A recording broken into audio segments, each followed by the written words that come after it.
counsel of the Inspector General of the Department and the General Counsel of the agency? With addressing those in order, Senator, with IGs, as you know, I believe, and I've shown throughout this proceeding, that IGs have provided invaluable service in Republican and Democratic administrations. And I think they're critical, and we must have competent IGs going forward. Similarly, with General Counsel's offices who are stocked with career employees, those employees must continue their work so long as no employee politicizes the work and mission of the FBI. Thank you. My core concern about these firings of the IGs, about the independence of the agency, have not been fully satisfied. I appreciate your answers here today, but I remain concerned by your previous statements and your answers here today. Thank you, Mr. Chairman. Before I recognize Cruz, Senator has some unanimous consent request. Mr. Chairman, I have two letters here. I'd ask unanimous consent they be entered into the record. One is from William Webster, FBI Director under Presidents Carter and Reagan, and CIA Director under Reagan and Bush. He's in the audience. And another from 23 Republican former law enforcement officials. These are letters in opposition to the nomination. Without objection, so ordered. Senator Cruz. Thank you, Mr. Chairman. Mr. Patel, in the first round of questioning, you and I talked about the politicization and weaponization of the FBI and the Department of Justice. That has significant negative consequences in terms of undermining trust in the FBI and the Department of Justice and abusing the power of the FBI and the Department of Justice. But it also has consequences in that it diverts resources at the FBI and DOJ from urgent law enforcement and national security priorities. I will tell you, when I go back home to Texas, I am somewhat regularly asked by Texans, should we abolish the FBI? Now, my answer to that is an emphatic no. The FBI has a critical mission of stopping bad guys, whether serial killers or human traffickers or child molesters or terrorists. But it says something that a sizable percentage of America has so lost faith in the Bureau that they believe it should be shut down. I think allowing the FBI to be politicized has resulted in far too little attention being placed on very serious national security risks that we face right now, including for the last 4 years. As a result of the open borders that we've had, over 12 million illegal immigrants have come into this country. And I believe as a consequence of that, we face a greater risk today of a major terrorist attack than we have at any time since September 11th, 2001. You have well over a decade of experience in national security and law enforcement. In your judgment, do you agree with me as to the magnitude of the threat we face right now of a potential terrorist attack? It's as high as I've ever seen it, Senator. And describe to this committee what the FBI should be doing to prevent future terrorist attacks. Working hand in glove with our intelligence community and obtaining information that directly relates to the FBI's criminal mandate on an intelligence basis, and thwarting and prosecuting and stopping any terrorist attacks here and any homegrown activities abroad that are directed at the United States of America, along with countermanding the CCP espionage rings in this country, which dovetail with the foreign terrorist organization activity. Does it concern you that Customs and Border Patrol in the previous administration instructed Border Patrol agents in particular to be on the lookout for Hamas or Hezbollah or Palestinian Islamic Jihad terrorists crossing our southern border? Does that concern you as a risk to Americans across the country? That, along with the fact that the prior Homeland Secretary and the prior FBI director testified to Congress that there are dozens of known foreign terrorist affiliates in the United States of America, and they don't know where they are. And it will be your priority to stop them. Is that correct? Absolutely. Thank you. Senator Blumenthal. Thanks, Mr. Chairman. I'm going to ask you some easy questions. Okay. I take it from what you have said to a couple of my colleagues that while we may disagree on the meaning of Rule 6E as to getting the transcript, you would not object to this committee seeking access to that transcript. No. And you're aware that Rule 6E permits you to talk about your own testimony. Will you testify to this committee, let's say in a classified setting, as to what you said to the grand jury? Senator, I'm here to testify to this committee about everything I'm allowed to, and You're allowed under Rule 6E to tell us what you said to the grand jury. This is kind of the first day that an assistant U.S. attorney goes to the first grand jury and is asked by a witness, can I talk about what I told you? And the answer is yes, you know. Senator, I will consult with counsel and provide the appropriate answer. Let me just say right to the point, Mr. Patel. What are you hiding? Why won't you tell us? You testified under a grant of immunity after taking the Fifth Amendment, as you're privileged to do, and the appearance here is that you have something to hide. I submit to my colleagues on the committee, we need to know what the grand jury testimony is.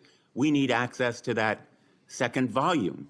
And you have no objection to our seeking it, but you won't tell us, even in a classified confidential setting. I think that position is disqualifying. That was days of testimony years ago. I don't have the ability to recollect Well, you can that. refresh your recollection with access The to transcript. Let me ask you another topic. And I really regret that you won't cooperate with us on the grand jury testimony. Would you object to the firing of the Department of Justice Inspector General Michael Horowitz? Would I object to it? That's the providence for the Attorney General to make. It's not something I would participate But in. you know of his work. It's been bipartisan, very thorough, competent, objective, impartial. He has been critical in Republican and Democratic administration. Won't you object to his firing? I think he's done a great job, but it's not up to me to decide who stays and goes at the Department of Justice. But I'm not asking you to make the decision. I'm asking you whether you will take a stand, speak up, stand up in favor of a watchdog who has helped preserve the integrity of the Department of Justice and aligned himself against waste and fraud and abuse. If the Attorney General asked me, yes, for my opinion. Volunteered. Thank you, Mr. Chairman. Thank you, Mr. Chairman. Mr. Patel, I want to continue on a brief topic I mentioned earlier and one that we discussed in my office when you came to visit in December, and that is Redstone Arsenal and the FBI assets and the men and women that will report to you when confirmed that are there in Huntsville, Alabama. So I really want you to come and visit with me. The state-of-the-art facilities that we have there are pretty incredible. I mean, when you look across the board, we have the ballistics research facility, the hazardous device school, we have TDAC, which is the terrorist explosive device analytics center. And last but not least, obviously, what is sometimes referred to as Headquarters South. We have the sprawling north and south campus of the FBI.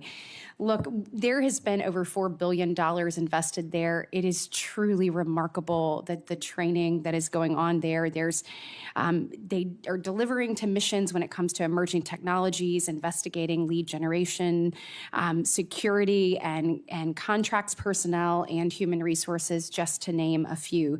Unfortunately, I don't have enough time in my 3 minutes to dive into all of the incredible work that's doing there, but just want to reiterate that the workforce occupying these facilities, they were moved from DC to Huntsville.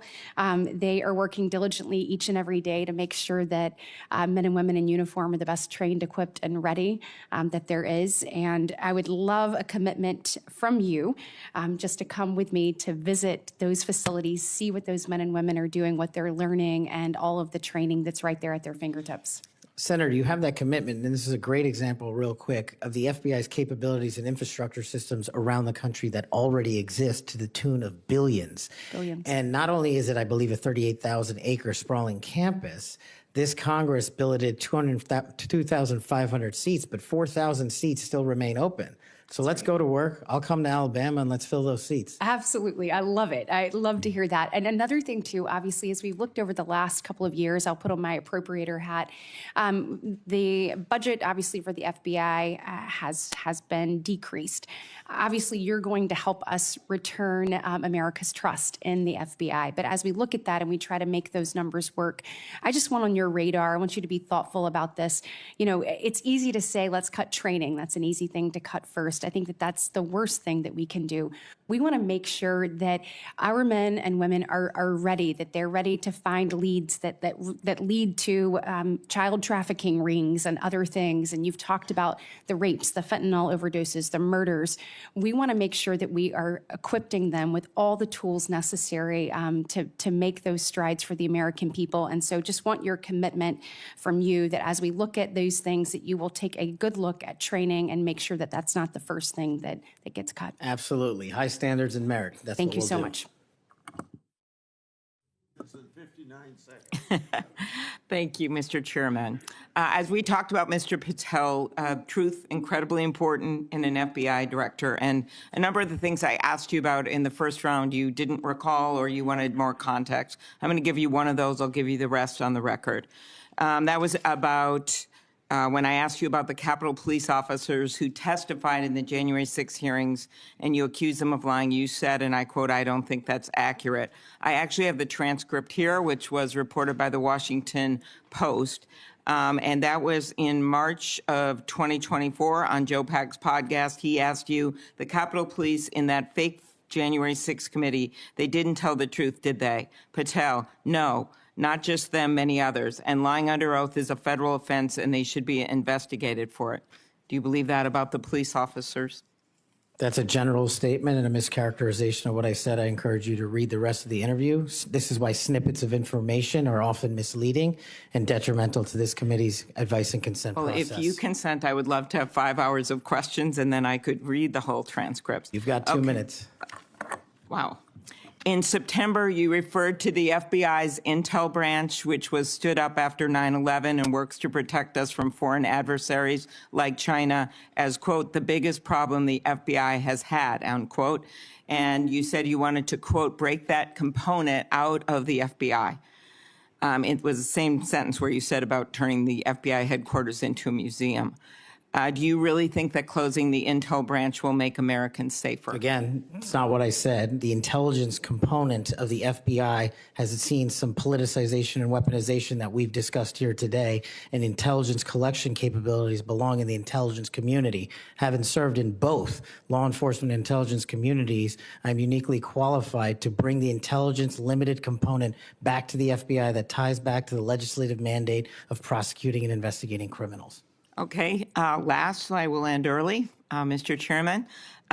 You said in May of 2023, this is important to all of us because Elon Musk is playing such a major role in the government right now. You said Elon Musk cares about 2 things, your data and his money. Do you still stand by those words? I don't have that entire quote, but that's what it says. It was in you were angry because of an endorsement of Governor DeSantis in Florida, and so you were defending Donald Trump, and so you criticized Elon Musk, and that was the context for it. And you said Elon Musk cares about 2 things, your data and his money, and it matters to us because he's playing such a major role in the government, and so I just wonder if you think that's true. I don't have that full quote in front of me to respond. All right. Thank you.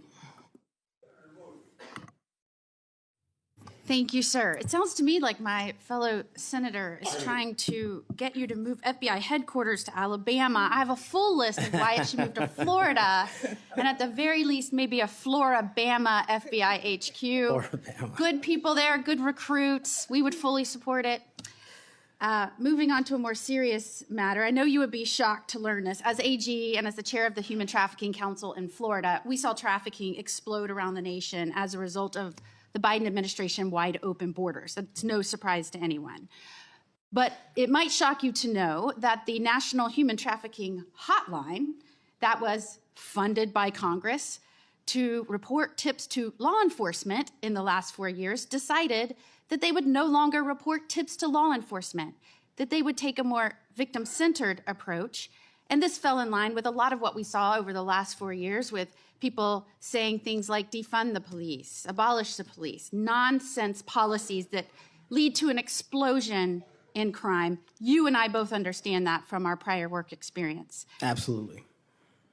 So there was a CEO that was put in charge in the last 4 years who said that that we cannot arrest our way out of the human trafficking problem. And I quote, "Trafficking in all its forms is the end result of inequities, abuses of power, and massive systemic and government failures." Do you believe that that is in fact the cause of human trafficking, or is it the result of evil, heinous humans that seek to profit off of others' pain? The only people responsible for human trafficking are the criminals that intentionally traffic in humans, in children, and exploit them. And if I'm confirmed, it will be one of the top priorities to make sure that doesn't happen in this country and that we find the thousands of missing children that are still missing. I, along with many of the other attorneys general in this nation, in a bipartisan fashion, not only demanded that they begin reporting tips to law enforcement so that they could follow up and go after the traffickers so that they didn't continue to victimize others, but we also came to Congress and tried to get funding pulled, or at least a mandate that they do what they were created to do, and that is to report tips to law enforcement. Do I have your word moving forward as someone who understands the necessity to go after traffickers, to not only identify and rescue victims, but to ensure there aren't other victims? Do I have your word you'll work with me to come to Congress to make sure that that happens so that that can never happen again? You do, Senator. I'm proud to say in Florida, we were able, when we didn't get that result here in Congress, we started our own hotline. It's one of the first in the nation. And no surprise, we immediately rescued 10 victims of human trafficking that were being held by force in massage parlors. Reporting to law enforcement works. It allows us to rescue and save lives. And I know you will bring that mission focus back to the FBI. Thank you, Senator. I will. Thank you, Mr. Chairman. Mr. Chairman, I want to touch on something that's been on my mind lately, and I will tie it back to this hearing. We have seen a wholesale attack and assault in the past 2 weeks by President Trump on the value of diversity. Through his executive orders, he is seeking to dismantle over 60 years of work to promote equal opportunity in the federal government. His pronouncements have gotten so bad that apparently the Defense Intelligence Agency issued a memo 2 days ago that it would no longer commemorate Martin Luther King Day, Women's History Month, Holocaust Day of Remembrance, or Asian American Pacific Islander Heritage Month, and so on. Why is there such a fear of people who are different? In Hawaii, we celebrate diversity and know that it gives us strength. It is part of what makes Hawaii and America great. Mr. Patel, earlier you shared some deplorable racist rhetoric that had been used against you. As someone who has also been the recipient of this sort of hateful language, I am deeply sympathetic. I also note, Mr. Patel, that in the past you have recognized the value of diversity. Back when you were in law school, you signed on to an amicus brief in the Grither case, supporting consideration of race in law school admissions. I hope that joining the Trump administration will not cause you to change your views on the value of diversity. Reflecting on this hearing, it is sad that we are considering Mr. Patel's nomination despite his gross inadequacy to do the job of FBI director fairly and objectively. Yet there is no question that much pressure has been brought to bear on my Republican colleagues to support this nomination. For example, a man named Mike Davis has been threatening my Republican colleagues. He said that this vote was a red line, that if Senate Republicans don't vote to confirm Mr. Patel, his organization, a group called the Article 3 Project, would make their lives a living hell. I certainly hope that all of us will base our vote on your nomination on the best interest, who can work in the best interest of our country, and not based on this sort of prejudice. pressure. Thank you, Mr. Chairman.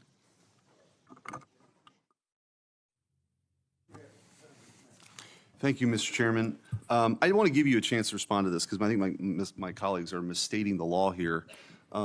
You can't authorize the release of your grand jury testimony. Only a court can do that. Is that right? That's been my understanding. Yeah, I think you've stated that the best reflection and the most accurate version of your testimony is the transcript in the grand jury testimony that you're fine to be released, but the court has to go do that, right? Yes, sir. Yeah, okay. And it lasted like 3 or 4 days. Is that what you were saying? Yes. Yeah. I also want to, Senator Durbin's talked about, what your priority or your priorities will be. And I think your testimony has been that it'll be adherence to the Constitution and the people of the United States of America, right? You take that very seriously. That's it. That's the only thing that matters. Could you talk about maybe some other priorities? We talked initially in my first round about getting the FBI back to its core mission, which is to fight crime and not, sort of try to do the things that it's been doing the last 4 years. Talk about how you might bring that together. So, Senator, I appreciate the question. It's something I wanted to address maybe 6 hours ago, so I appreciate the opportunity to do it now. Whether we prioritize going after violent crime and national security, we cannot defend against either of those successfully unless we go after the underlying criminal nexus there. And whether it's human trafficking, whether it's terrorism, whether it's opioids, and whether it's just outright gang violence, the intersection there is narco trafficking.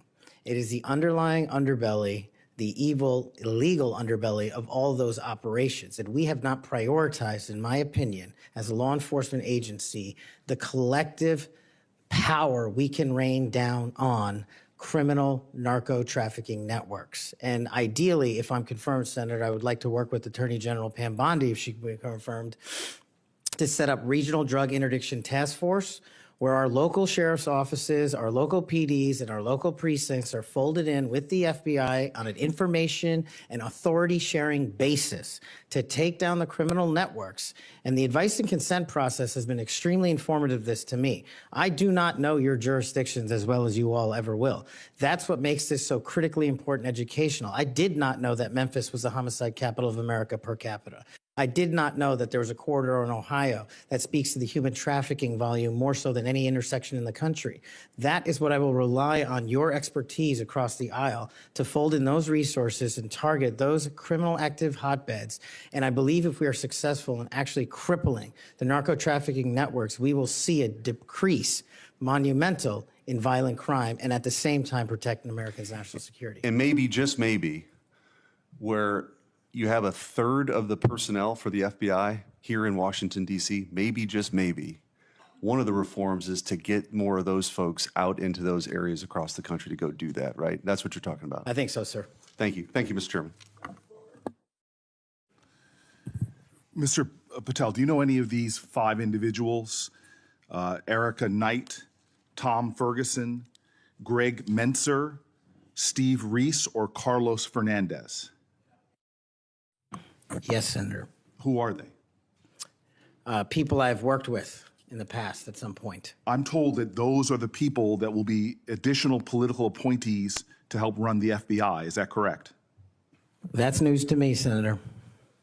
Under the history of the Federal Bureau of Investigation since the reforms in the early 1970s, there's only been one political appointee. I'm told that these will be additional political appointees, 5 extra political appointees. Do you know if Reese or Fernandez are affiliated with SpaceX or Elon Musk? I don't.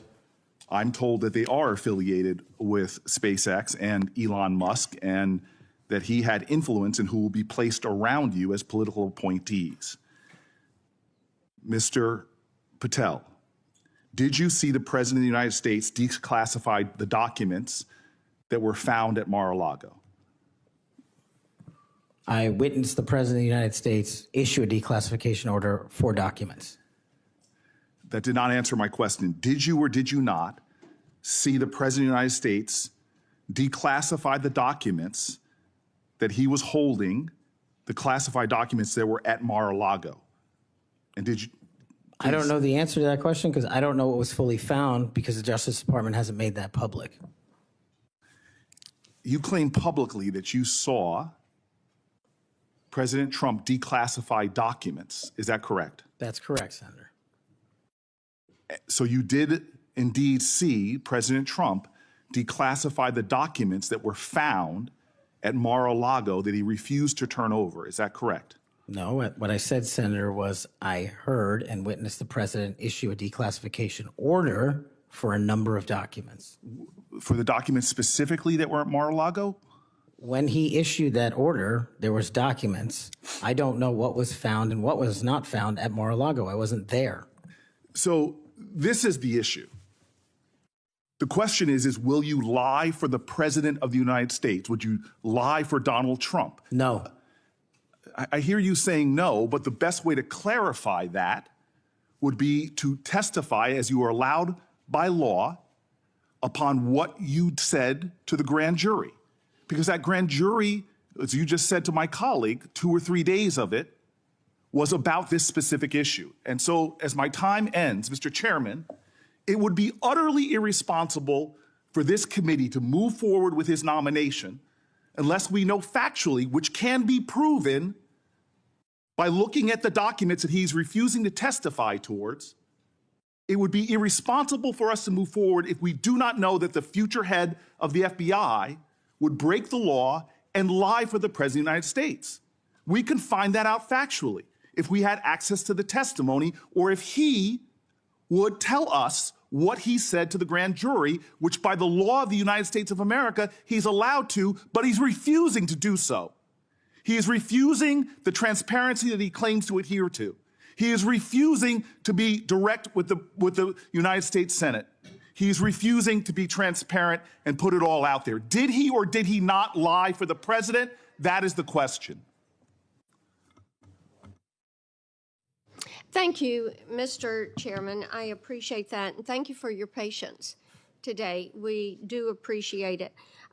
Just for the record, Mr. Chairman, I put up the clip that showed me requesting the records for Epstein. That is, I put that up on social media just so we could clarify that issue.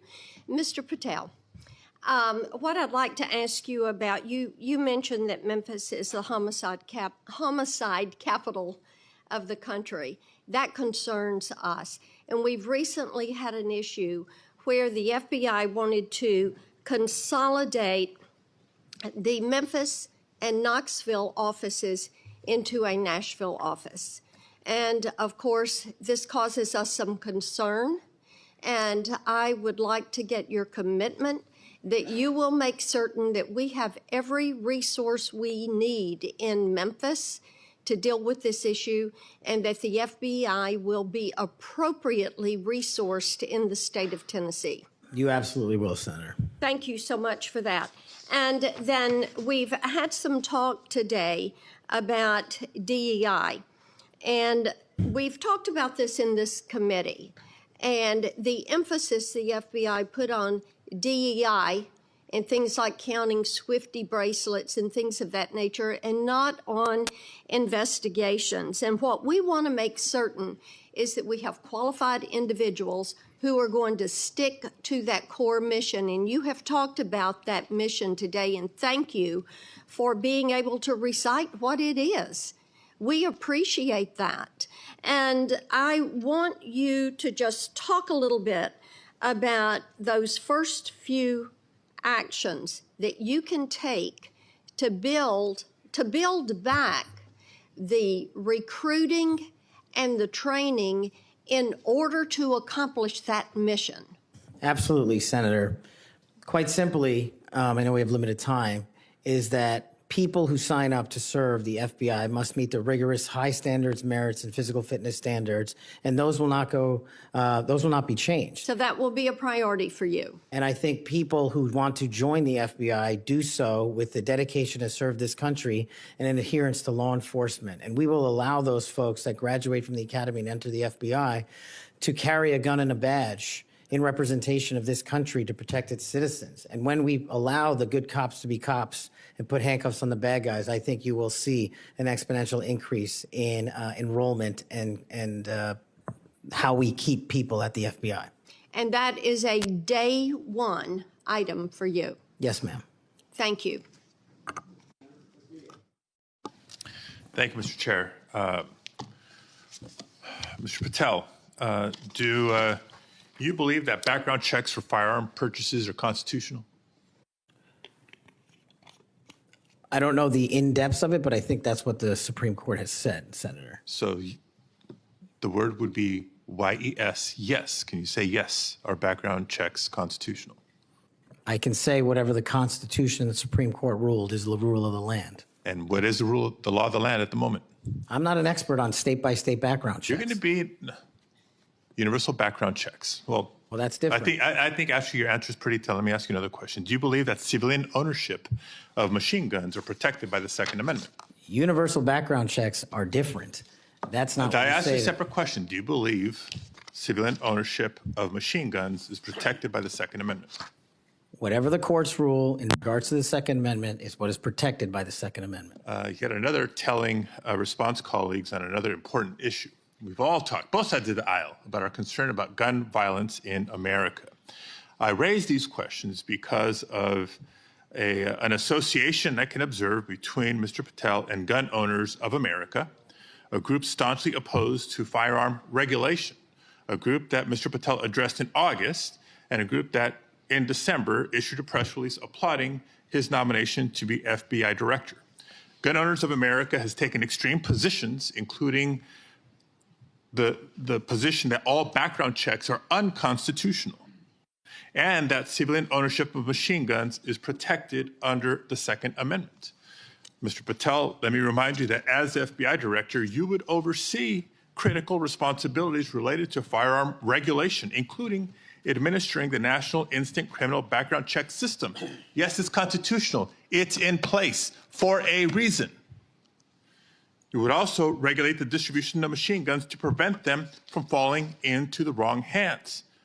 Policies and programs in place for a reason. And given your hesitancy, given your answers, I'm concerned about your ability to do the job when it's not in alignment with groups like Gun Owners of America.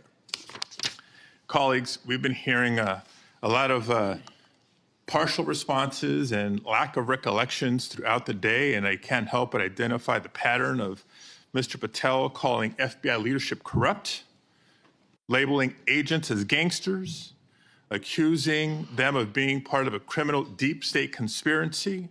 We've heard of his experience with the J6 prison choir, a group of individuals convicted for their roles in the January 6th insurrection. We've heard his false claims that the U.S. had secured airspace permissions during a high-stakes SEAL team hostage rescue mission in Nigeria. I can go on and on. These positions are inconsistent with the role of FBI director, a position that demands independence, professionalism, and unwavering commitment to the rule of law. Mr. Patel, your loyalty to President Trump and the MAGA movement may score you points in some quarters, but they are certainly not the qualities necessary to serve as director of the FBI. And Mr. Chair, just in closing, I understand while I was out of the room earlier that Senator Tillis raised my name and attributed to a quote, bent the knee as part of my questioning earlier to me. And so for the record and for my colleague from North Carolina, I want to clarify that the bent the knee quote were not my words. I was quoting Mr. Patel as he appeared on the Sean Ryan show on September 2nd of 2024. And I'm happy to share a link, Senator Tillis, to clarify. Thank you, Mr. Chair. Thank you very much.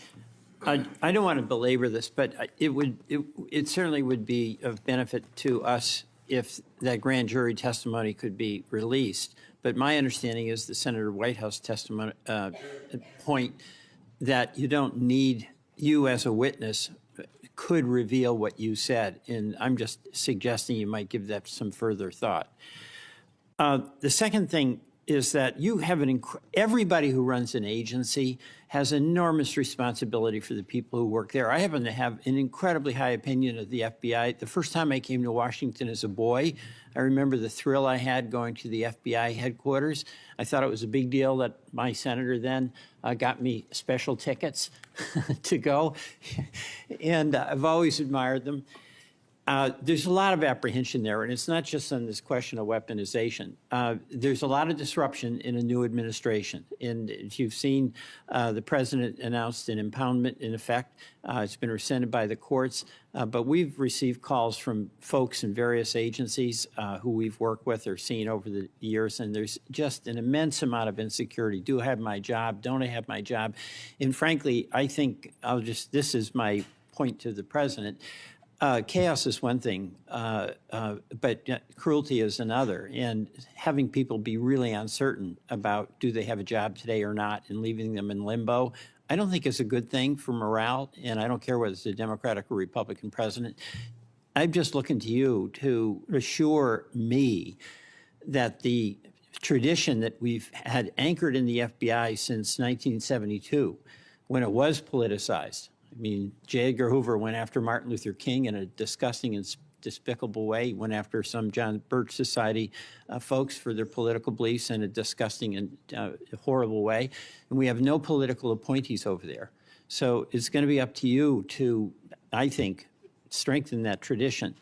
And we heard about the political appointees who are over there now, or I guess they're not officially appointees, but they've been sent by the administration. You didn't know about it. But one of them is from SpaceX. And, you know, Elon Musk, he's a rich guy, but he has no authority other than what's delegated by the president, but he has no official authority. And why is it, you can't answer this, but do you want somebody like Elon Musk peering over your shoulder, telling you what to do about personnel?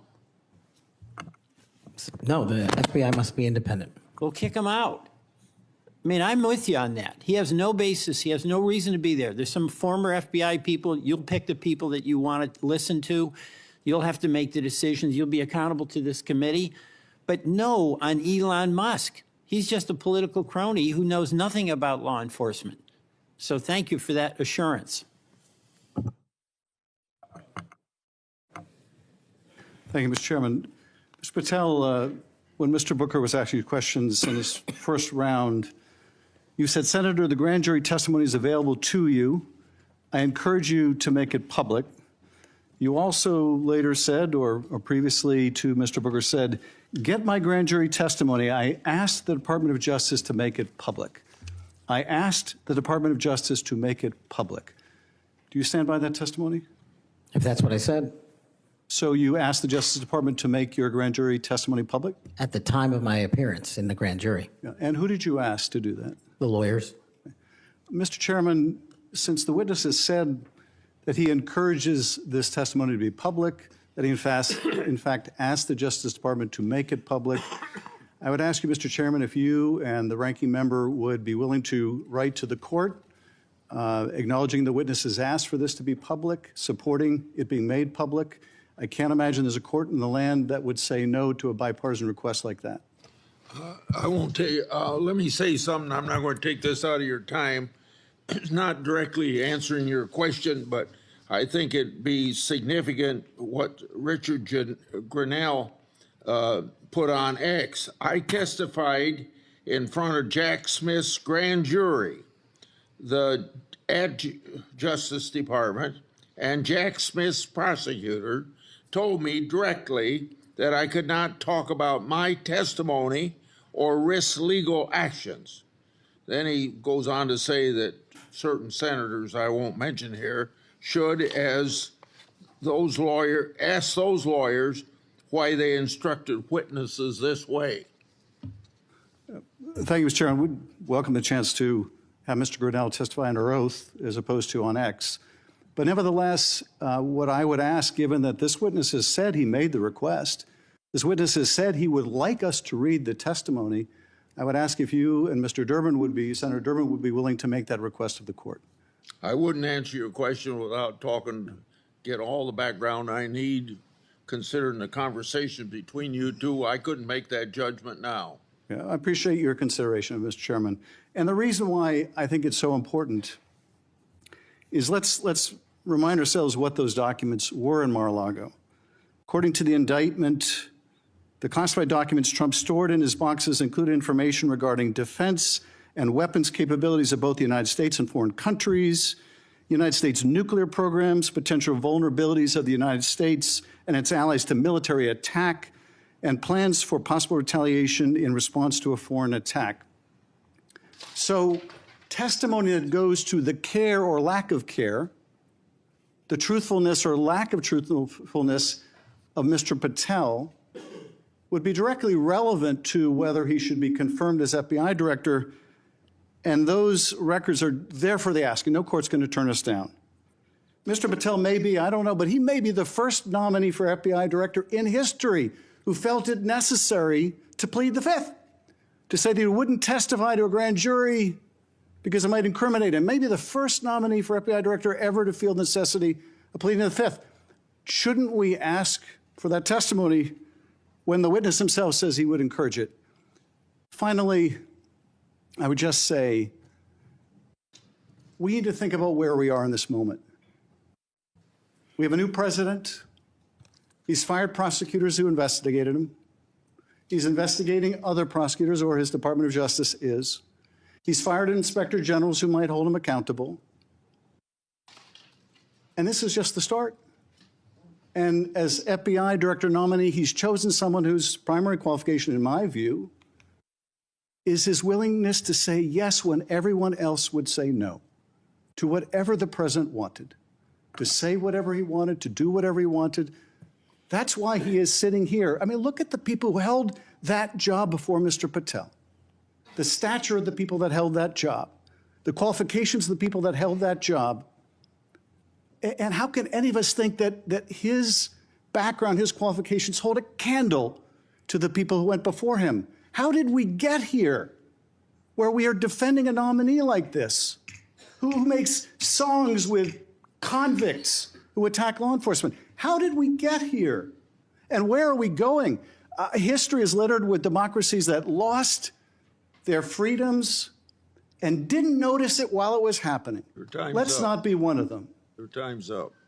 Before Senator Tillis ends this, I want to put in the record a letter from the parents of Kayla Mueller. Mr. Patel met them through his role in the successful operation to track and kill ISIS leader al-Baghdadi. The terrorist, I'm quoting, the terrorist group ISIS kidnapped our daughter, Kayla, on August 2013. Any family who has lived through such an experience will know the value of dedicated, compassionate law enforcement officials. Because we have personal experience of his dedication, we know that Kash Patel is such a person. We continue to see in him a genuinely kind, thoughtful, action-oriented man who focuses on what is true and right and just. He loves our country and our citizens and wants the best for them all. He wants the country to do the best that it can. Without objection, I'll put their letter in the record. Senator Tillis. Thank you, Mr. Chairman. Mr. Patel, I think everything that I did to invest in knowing you better has been on display today. Congratulations. You've exhibited composure, knowledge of the subject matter that I think more than qualifies you for director of the FBI. You know, we seem to have the benefit of sort of a different view of looking at the history. I actually was supportive of Comey until I figured out that he was playing games. Maybe this is one of the people of great stature, but it's well known now that he did some things that seem to have a political tint to them. I voted for Christopher Wray. I think he's a good man, but I also think he oversaw a department that did bad things. And at the end of the day, that person has to own it, and you will too.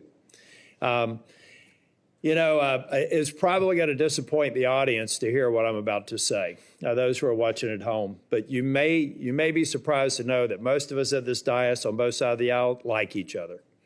Senator Schiff and I just met within the last week to talk about areas that we can work together on. Senator Padilla and I actually worked together. We co-chair the bipartisan mental health caucus, and I believe it's actually one of the most important pieces of legislation we've done. I didn't get a whole lot of Republicans to vote for it, but a fair number, and this is working extraordinarily well. Would you commit to me to go into the Nix Center in West Virginia and just see how extraordinary this has come to be, and how it hasn't resulted in a mass confiscation of guns? It hasn't resulted in a propagation of red flag laws. In fact, the plain text of the legislation is not allowing money to flow to states, unfortunately, including Florida, that we believe have not gotten the due process right quite yet, so that we would actually fund red flag laws that make sense. This is what bipartisanship produces. Now, you're not going to see any bipartisanship in your confirmation. Look, we had Pam Bondi here, and we had people on this committee talking about a friendship or a friendly relationship in the past. The fact is, it was a shirts and skins game. Blue voted no, red voted yes. It's got to be the same thing for your confirmation. But Mr. Patel, I tell you, it has been a distinct honor to do the work with you to get you ready for this hearing. You did all the work. I'm kind of like the person on the sideline giving you some suggestions, but you did an extraordinary job. And you're going to be held to a high standard. I hope you listen to, and if you don't remember it, listen again to what Senator Kennedy said. There are folks like us that are tired of the pendulum swinging back and forth. We want to be the Senate that confirms an FBI director, that rights the ship, shows consistent respect for the rule of law and the Constitution, consistent respect for all law enforcement officers, and I absolutely believe you're up to the task, and I look forward to supporting your nomination. Thank you, Senator. Before I close the meeting, you have anything you want to say? Nope. I've got something here that's directly related. When in my opening statement, I said I want the members of this committee to think about something that's brand new. And it kind of deals with this whole exchange we had today in regard to the grand jury testimony. So I want to read, based upon whistleblower disclosures that I made today, it's clear how unfair and corrupt the Trump prosecution was, and that's created a little faith at best in the grand jury process. We shouldn't allow part of that corrupt process to be used by this committee against the nominee. An example, one document I made public today, DOJ officials literally concurred with Thibault to open the elector case against Trump, and that included a grand jury investigation. Jack Smith's lawfare efforts and its corrupt process should be what this committee investigates. Mr. Patel, thank you for your testimony today. Your family and friends who are here, I think you got to be very proud of him under these tough conditions, because he got tough questions. I think you did very well, and your reputation leading up to and during this hearing, I think, proves that you're a person that can stand a lot of heat, including a president that's telling you how to do your job. If confirmed, you'll be in charge of one of the world's best law enforcement agencies at the time when it desperately needs strong changes. Everyone's information, written questions can be submitted for the record until 5 p.m. tomorrow. Mr. Patel, when you receive them, it's very important you get back to us just as fast as you can so we can set up the meetings that we have to go through to get you to the floor of the Senate. So return them to the committee as soon as possible. Mr. Patel, you are excused and the hearing is adjourned. Thank you, Mr. Chairman. Limits so that we can proceed efficiently. And I thank each of the members of this committee, because when we had Attorney General nominee Bondi here. Everybody stayed within their time. I expect Mr. Patel to be treated fairly by my colleagues. We're here today to consider the nomination of Kash Patel to serve as director of the FBI. You're nominated, Mr. Patel, to one of the most important offices in our government. And to get here this far along in the process of your nomination, you gave us much information. You submitted over 1,000 pages of records to the committee, over 1,000 individual interviews, and many hundreds of hours of media. Thank you. I thank your family for coming. I know some of them have traveled to get here, and I know they're very proud of you, and I determined that by looking them in the face. Public trust in the FBI is low. Only 41% of the American people think the FBI is doing a good job. This is the lowest rating in a century.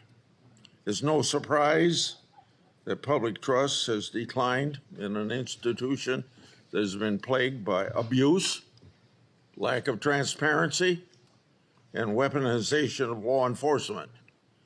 Nevertheless, the FBI remains an important, even indispensable institution for law and order in our country.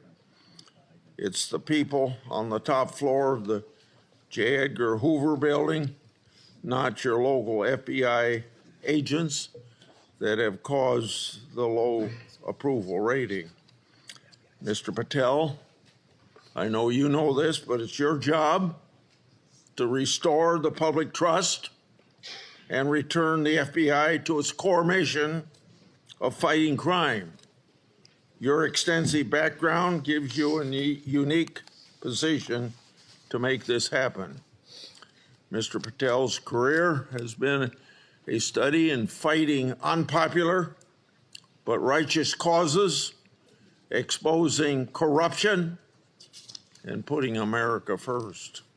For almost a decade, Mr. Patel served as a public defender, defending the constitutional rights of some of the least popular people in this country. After serving as a public defender, Mr. Patel joined the Department of Justice under President Obama as a counterterrorism prosecutor in the National Security Division. In this role, he investigated and he prosecuted many important cases, including the World Cup bombing in Uganda in 2010, for which he received an award of excellence. In 2017, Representative Devin Nunes asked Mr. Patel to join the House Permanent Select Committee on Intelligence to uncover the truth about Russiagate. And Mr. Patel did uncover the truth. It was during this period of time that, if you remember, I first met you, Mr. Patel.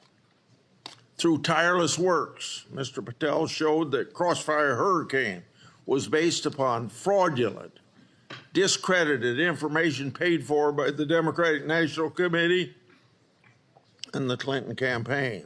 As reward for his efforts to uncover the truth, mainstream media, can you believe this, personally attacked Mr. Patel, and the FBI secretly subpoenaed his records.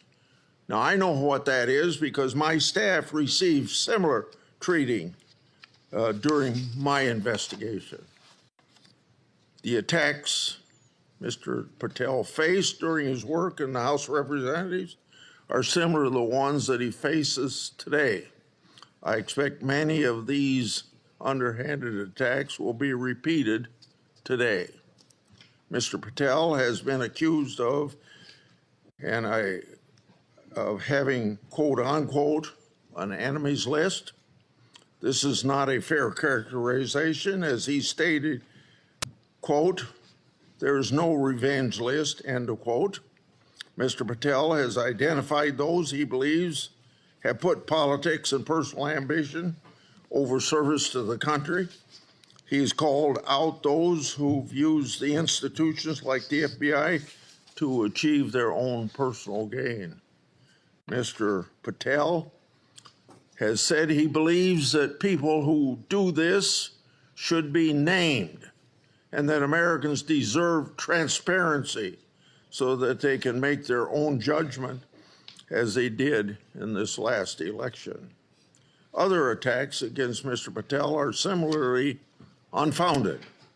To take just one example, he's been accused of jeopardizing hostage rescues. In fact, those allegations have been repeatedly shown to be false smears. As numerous national security officials have said publicly and on the record, Mr. Patel played a critical role in returning Americans safely home and has done so through hard work and personal cost to him. Mr. Patel has been accused of being unqualified to be FBI director. This suggestion ignores his impressive career at the highest levels of government service. After exposing Russiagate scandal in the Congress, Mr. Patel served in roles such as Senior Director, Counterterrorism at the National Security Council, Deputy Director of National Intelligence, and Chief of Staff to the Acting Secretary of Defense. Mr. Patel managed large intelligence and defense bureaucracies, identified and countered national security threats, prosecuted and defended criminals. He's done this while fighting for transparency and accountability in the government. Mr. Patel has precisely the qualifications we need at this time when the FBI is not being respected by our public. Mr. Patel, should you be confirmed, you'll take charge of an FBI that is in crisis. Recently, my oversight exposed that a special agent in charge of the FBI New Orleans field office was on vacation during New Year's Eve and New Year's Day. Of course, that was also included the Sugar Bowl. Senior personnel should be at their posts, not on vacation, during critical security events. And we all remember what happened at that time in New Orleans. But of course, this FBI agent would find it acceptable to do what he did. In August 2022, an FBI oversight hearing of this committee, Director Wray decided to leave early. I asked him to stay just 1 hour and 20 minutes longer, but he already made up his mind that he was going to leave. Later, under questioning in November of that year by Senator Hawley, Director Wray admitted that he left this committee hearing early so that he could go on vacation. These two incidents, among others, are examples of the blatant disrespect that the FBI leadership has shown to this committee and indirectly to the American people. In November 22, I released internal FBI records that my office received pursuant to lawful whistleblower disclosures. Those records provided data about how hundreds of FBI employees who had retired or resigned to avoid discipline, many of those employees engaged in sexual misconduct in the worst workplace. Those records also showed lower-level FBI employees were punished. Lower-level employees of the FBI were punished more harshly than senior-level employees. No, fairness was out the window. Over 1 year later, with no response from the FBI, I asked Director Wray about this at a December 5, 23 hearing before this committee. He publicly pledged to get me the data I requested November, a year before. He and his deputy director never followed through. I also questioned Director Wray about improperly classified information relating to Afghan evacuees placed in our country. At that time, approximately 50 evacuees were already deemed potential national security concerns. So what's the number now? The public has a right to know. I've also raised concerns about whistleblower disclosure, saying that the FBI moved agents from child sex abuse cases to those January 6 cases. The FBI under Director Wray never got his priorities straight. With respect to weaponization, I'd like to turn to a letter I wrote July 20 of 2022. That letter noted that Assistant Special Agent in charge, Thibault, was a key official involved in opening the Elector case that became the Jack Smith lawfare operation. That's not supposed to happen. An official at Thibault's rank and position isn't supposed to open cases. That's the job of special agents. For those who don't remember, Thibault was the anti-Trump agent that violated the Hatch Act for his political conduct in office.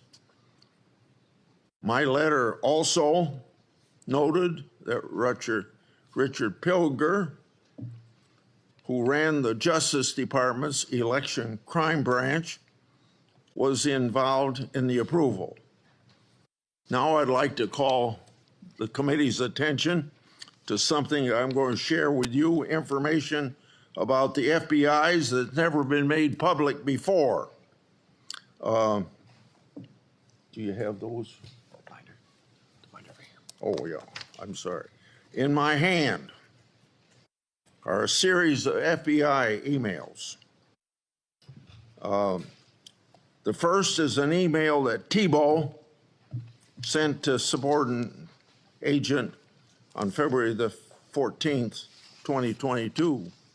He said, quote, "Here's a draft opening language we discussed," end quote. The draft opening was attached and it included material that would later become part of Jack Smith's Elector case. The second email, February 24th, 2022, email from Thibault to John Crabb, a prosecutor in the U.S. Attorney's Office for the District of Columbia, saying, quote, "I had a discussion with the case team and we believe there is predication to include former President of the United States, Donald J. Trump, as a predicated subject," end quote. This FBI case would later be codenamed Arctic Frost. The third email, February 24th, 2022, email from Thibault to John Crabb, noting that the Attorney General and the FBI approval will be sought to open the case. The fourth email, February 25th, 2022, email from Thibault's subordinate agent saying they added Trump and others as a criminal subject to the case. Thibault responded, quote unquote, "perfect." The fifth email, March 22, 2022, from Thibault, emailing a version of an investigative opening for approval. This didn't include President Trump. I want to make clear, that one didn't include President Trump as a criminal subject. The sixth email is on April 11th, 2022, from Thibault approving the opening of Arctic Frost.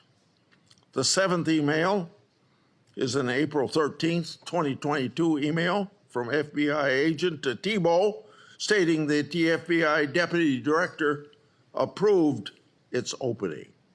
The 8th email on the same date had Thibault emailing John Crabb that the elector case was approved.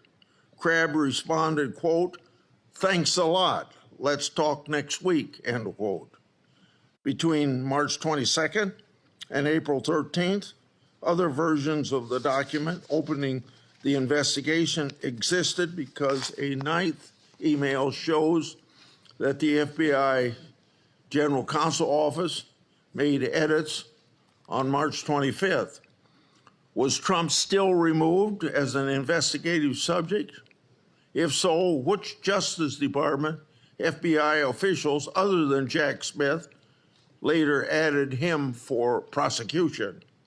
I expect the production of all records on this matter to better understand the full fact pattern and whether other records exist. Notably, approval of these documents was also given by Richard Pilger. This committee has written about Pilger undermining the Justice Department's efforts during the 2020 election for partisan purposes. These emails and documents substantiate my July 2022 letter, which the FBI ignored. And I hope you, when you get there, won't ignore my letters. Partisan FBI agents and DOJ officials tried and ultimately succeeded in launching a full field criminal investigation and prosecution of the President of the United States. Justice Department and FBI leadership acted in concert to further a political scheme to take down Trump, just like they did with Crossfire Hurricane. They have yet to learn a lesson, and I hope you'll learn that lesson for them or teach that lesson. And their conduct, yet again, seriously eroded integrity of this once storied institution.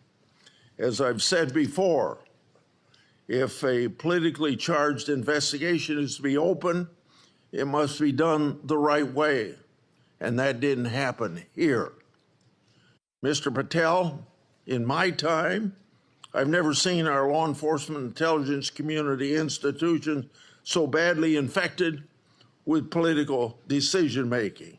And I say intelligence community because you know what happened when 55 people, former or present intelligence agencies, signed a letter in 2020 that the laptop was a Russian hoax, as an example. So all of this is these institutions breaking faith with we the people. Mr. Patel, you must be fair, you must be consistent, but you must be aggressive. Your actions must be based on accountability, and transparency brings accountability. Should you do so, you'll have my support. And remember, either you're going to run your agency or the agency's going to run you. And the agency certainly ended up running Director Wray and probably people before him. Without objection, I'm going to put in this letter in the record, and this letter is sent to Director Wray December the 9th last year, calling for him and his deputies to step down, and it's titled, quote unquote, failures. Now I turn to Ranking Member Durbin. Thank you, Mr. Chairman. I appreciate your commitment to the Judiciary Committee's longstanding bipartisan practice of vetting presidential nominees. A little history. The FBI dates back to the start of the last century, 1908, when then Attorney General Charles Bonaparte organized a special agent force. J. Edgar Hoover became director of the FBI in 1924 and led the Bureau for 48 years until his death in 1972. He is credited with professionalizing the Bureau and developing its investigative ability. However, With little or no oversight, Hoover also used the Bureau's investigative powers improperly. He infamously directed the FBI to spy on Dr. Martin Luther King Jr., Thurgood Marshall, and other civil rights leaders of the day.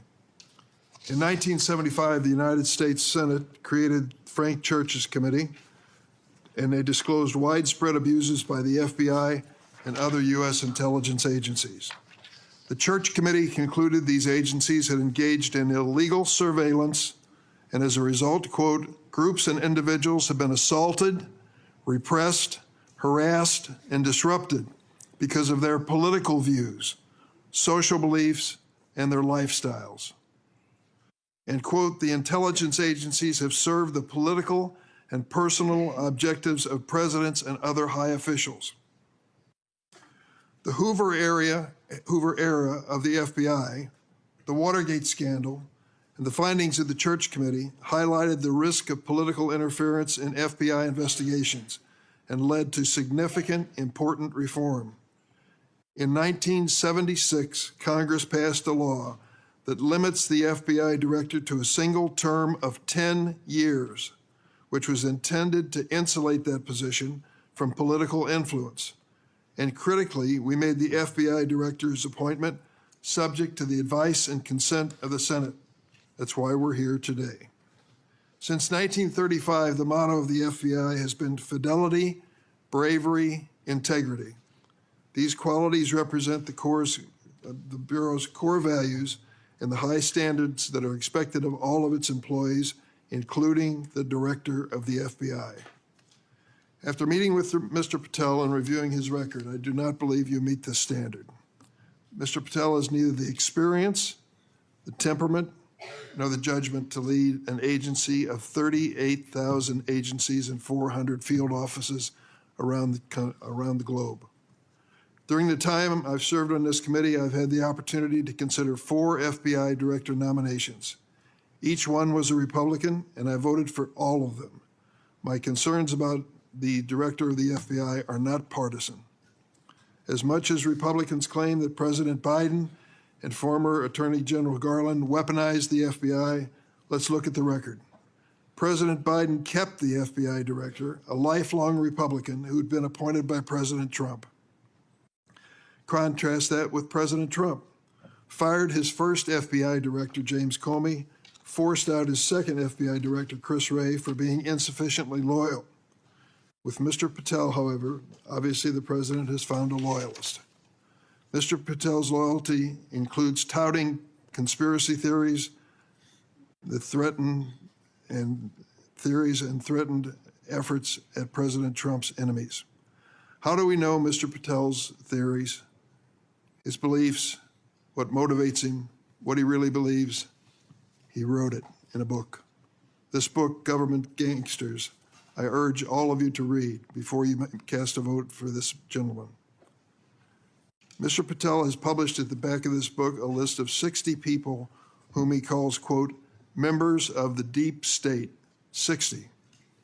This list includes many distinguished public servants who've dedicated their lives to our nation. Among them are Democrats and Republicans, including former Trump administration officials like the former Secretary of Defense Esper. Then there is Mr. Patel's plan to quote, and I quote him, shut down the FBI Hoover building on day one, reopen it the next day as a museum of the deep state. And he has said, quote, we're going to come after people in the media. We're going to come after you. Whether it's criminally or civilly, we're putting you all on notice. Does this sound like the kind of nonpartisan law enforcement professional who should lead the FBI? No, not to me. This is someone who's left behind a trail of grievances throughout his life, lashing out at anyone who disrespects him or doesn't agree with him. Don't take it from me.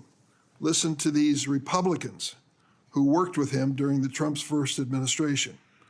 Attorney General Bill Barr, and I quote, I categorically oppose making Patel deputy FBI director. I said it would happen over my dead body. Patel had virtually no experience that would qualify him to serve at the highest level of the world's preeminent law enforcement agency. National Security Advisor John Bolton. I didn't think he was qualified. He demonstrated no policy aptitude at all. I was forced to hire him. President Trump's Deputy National Security Advisor, Charles Kupperman. The idea that Kash Patel is going to be the FBI director is appalling. His legal career is modest at best. His ideas are ludicrous. CIA Director Gina Haspel threatened to resign after President Trump proposed making Mr. Patel CIA Deputy Director. Defense Secretary Mark Esper said Mr. Patel lied about whether Nigeria had approved a hostage rescue operation, putting American lives at risk. But Mr. Patel would have us believe that all of these public servants, all Republicans, all from the first Trump administration, and apparently anyone else who's critical of him, are nothing but government gangsters and deep state members. Many of them have made his list of enemies. Just this week, CNN reported that during the Trump administration, CIA officials referred Mr. Patel to the Justice Department for criminal investigation for sharing classified information without authorization. Last week, I asked the Justice Department and intelligence community for information on any criminal referrals relating to misconduct by Mr. Patel. I have yet to receive a response. Mr. Patel's record is clear. He traffics in debunked conspiracy theories that serve or benefit his political beliefs. Let's start with January 6th, and he dedicates a whole chapter in this book on January 6th. That's something that each and every one of us, as witnesses to January 6th, have our own view of.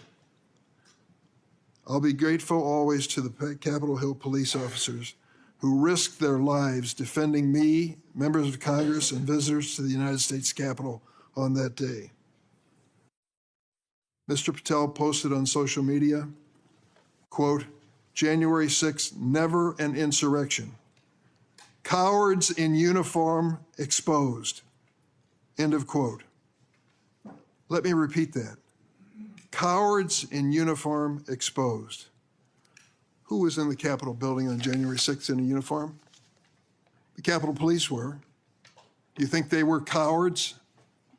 Many of them risked their lives and some gave their lives in defense of this building. How about the DC police who were here as well? They were in uniform. Cowards risking their lives as well. Some of them being battered and beaten by these mobsters that came into the Capitol. And Mr. Patel claims that the FBI agency aspires to lead. Get this now. Was planning January 6th for a year. He says the FBI was planning January 6th for a year. That's a quote.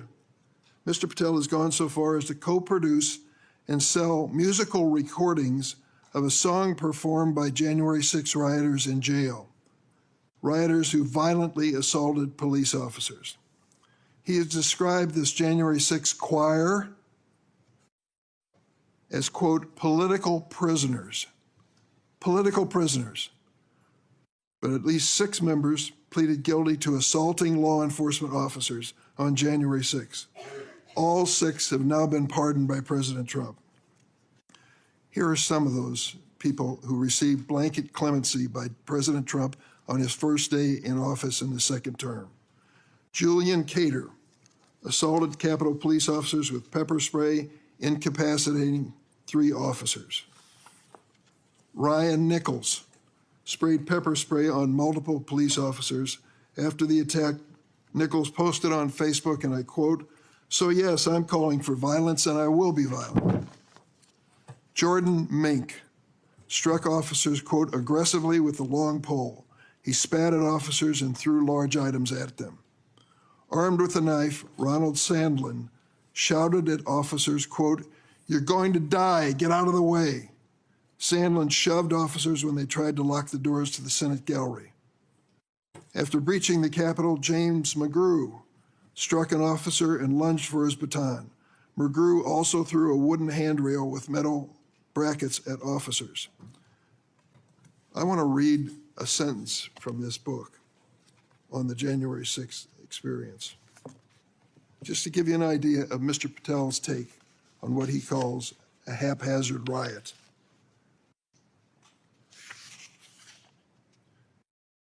By everything we could see, the crowd at the Capitol was unarmed or armed only with non-lethal objects like bottles, flagpoles, or bike racks.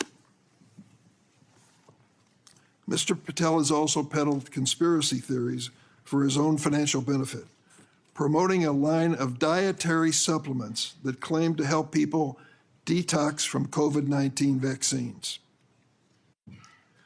During my time on this committee, I was fortunate to get to know and work with former FBI Director Bob Mueller. I met him a few days after 9/11. That's when he took over the FBI. I trusted him, I worked with him, I did everything I could to help him, because I believed that the FBI was a critical central agency in restoring America's confidence that we were safe. Bob Mueller was an extraordinary man. Oh, he was a Republican, make no bones about it. He said it and admitted it, and I knew it. He comes from the San Francisco area. And when he was in college and graduated, a friend of his, a year ahead of him, had enlisted in the Marine Corps and was killed in Vietnam. Bob was inspired to do the same thing, join up in the Marine Corps, and he did. And he was a first lieutenant in Vietnam. He received a Bronze Star with a Valor Pin, and he also received a Purple Heart. He was injured in battle. I read about his experience because after he was healed from that wound to his leg, he returned to combat. He was just that kind of fella. Regardless of party, he was a real American. He was a longtime federal prosecutor, a U.S. attorney, the head of the DOJ's criminal division, and acting deputy attorney general before he became head of the FBI. After 9/11, I worked with him, and we had a good relationship, a professional relationship. We didn't always see eye to eye, but I respected him so much for what he had given to this country. In this book, Mr. Patel calls Director Bob Mueller, quote, a swamp creature. With all due respect, Mr. Patel, I've not worn the uniform of this country, and neither have you. To think that you would denigrate Bob Mueller's service to our country and call him a swamp creature is an indication of the depths your political views take you. The FBI plays a critical role in keeping America safe from terrorism, violent crime, and other threats. Our nation needs an FBI director who understands the gravity of this mission and is ready on day one, not someone who is consumed by his own personal political grievances. The American people deserve an FBI director focused on keeping our families safe from terrorism, drug trafficking, and violent crime, not this checklist of grievances we find in this book. Mr. Patel, your record makes it clear you're not that person. I yield. Thank you, Senator Durbin. Before I call on Senator Tillis, I want to clear up something the way I see it, and I think I'm going to invite everybody that it can be cleared up. This business about what Mr. Patel said about cowards in uniform, it's a mischaracterization of what he actually said. So I'm going to invite you to listen to the interview Mr. Patel gave that linked to his post to hear what he actually said. When he said cowards in uniform, he was talking about senior Pentagon leadership failing to mobilize the National Guard to protect the Capitol. His comments had nothing to do with police. Mr. Patel made his comments while discussing an article in the New York Times exposing grave miscommunication between the Department of Defense and the D.C. National Guard. So I would encourage people to follow up on that. Senator Tillis. Thank you, Mr. Chairman, Ranking Member, colleagues on the Senate Judiciary Committee. It's my honor to introduce Kash Patel, President Trump's nominee to be FBI Director. I've completed due diligence on his life and career, and I'm convinced that Kash possesses significant expertise and ironclad commitment to justice, and he's an outstanding choice to lead the FBI. Kash's parents are Indian immigrants of Gujarati ancestry. They're up here in the front row. The Gujarat state is a melting pot of religions, including Hinduism, Islam, Jainism, with temples, mosques, and other religious sites scattered across the state. His father was raised in Uganda, but his family had to flee the country to escape repression under Idi Amin. His mother was born in Tanzania. They met and married in India and ultimately made their way to New York City by way of Canada, where his parents, along with 7 brothers and sisters and their spouses and at least a half a dozen kids, lived under the same roof. His parents raised Kash in the Hindu faith, and they instilled in him the values of hard work and education. Kash is a devout Hindu, and consistent with his faith, he's shown respect to people of all faiths. Kash attended the University of Richmond, where he earned his bachelor's degree in criminal justice and history. He went to Pace University School of Law, where he earned his JD, and an international law certificate from the University College of London, Faculty of Laws. Kash began his career as a public defender in Florida, where he led or co-led more than 60 jury trials in state and federal court. Kash clearly demonstrated a devotion to upholding the rule of law and defending the rights of individuals. Kash led the defense of Jose Buitrago in United States versus Buitrago, a high-profile case in Florida in 2015. Buitrago was one of the Colombian nationals arrested in a major drug bust involving Operation Backrim. Kash and his co-counsel successfully argued that key evidence was withheld by the prosecution, leading to Buitrago's release. I suspect some of Kash's disdain for prosecutorial misconduct stemmed from this experience. Kash was hired as a senior counsel on the House Permanent Select Subcommittee on Intelligence Committee, I should say, in 2017. He told me he distinctly remembers my friend Trey Gowdy comment shortly after they were introduced. He said in Trey's dialect, "Kash, Congress is where righteous investigations go to die. I hope you're ready." I think Kash was ready, and he went on to establish a solid reputation for pursuing the facts, and from there, he held senior posts at the NSC, the Department of Defense, and the DNI.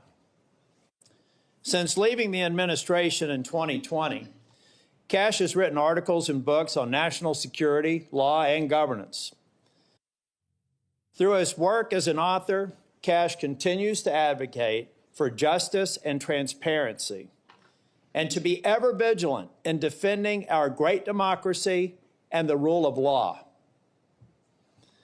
Colleagues, I created a Kash bingo card that I have available to any of my colleagues who would like it on the other side of the aisle. Some may view this as an unserious caricature and not appropriate for this committee. Sadly, I consider it a serious caricature of what I expect to be witnessed today. I think we'll have words like enemies list and deep state. I've already X'd out 4 boxes in the opening statements alone. The fact of the matter is, some people will be here to simply substantiate a false narrative. At worst,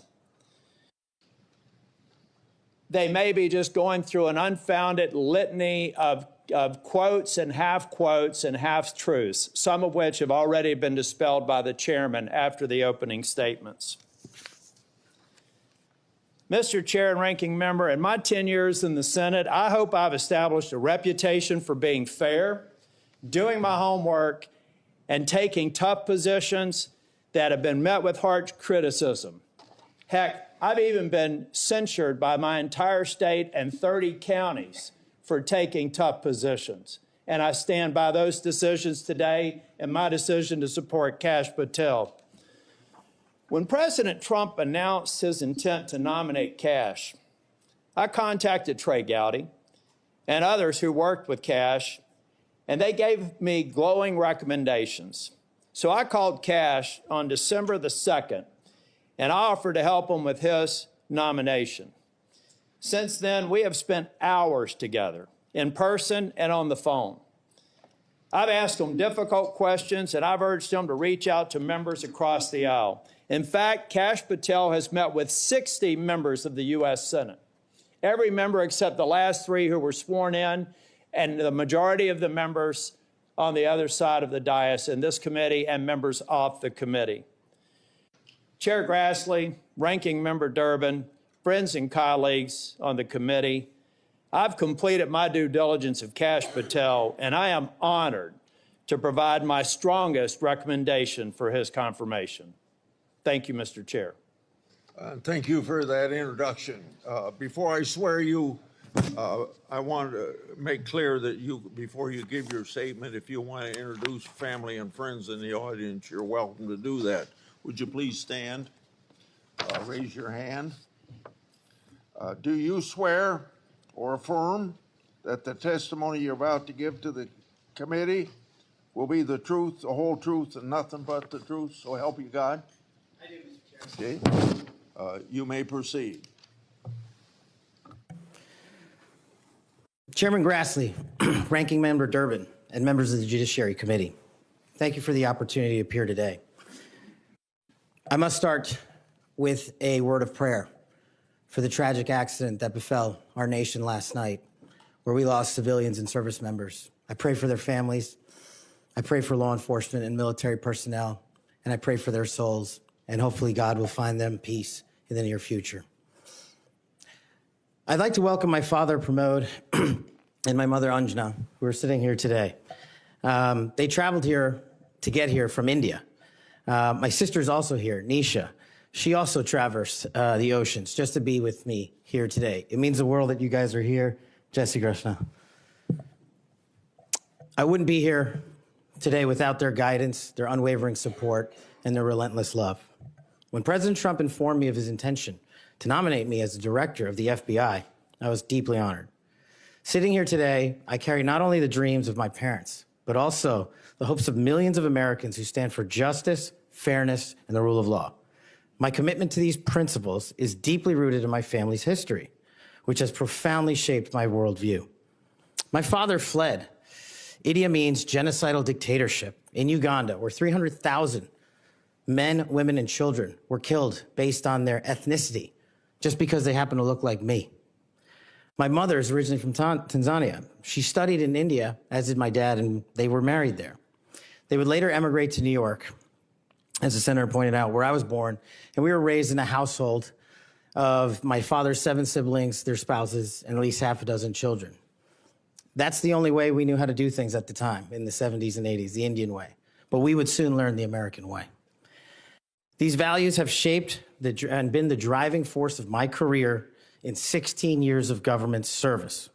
Protecting the rights of the Constitution is of the utmost importance to me and has been every single time I've taken that oath of office. The recent terrorist attacks in New Orleans tragically claimed the lives of 14 innocent Americans and serve as a stark reminder that our national security is at threat, both internally and externally. The FBI, the Federal Bureau of Investigation, and the Department of Justice, where I served, play a pivotal role in securing our freedoms and our safeties for American citizens. If confirmed as the next FBI director, I will remain focused on the FBI's core mission. That is to investigate fully wherever there is a constitutional factual basis to do so, and to never make a prosecutorial decision that is solely the providence of the Department of Justice and the Attorney General. For the first 8 years after law school, I served as a public defender, first for Miami-Dade County and later for the Southern District of Florida.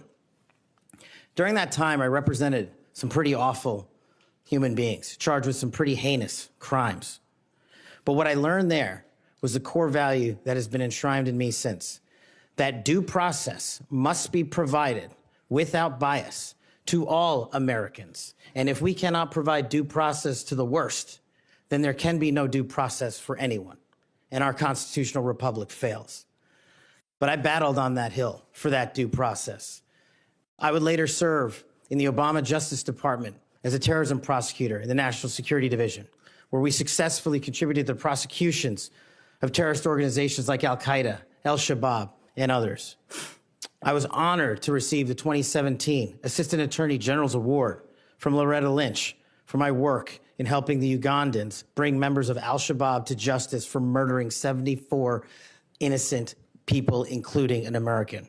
I would also receive the Human Intelligence Award from the intelligence community for related work on that mission.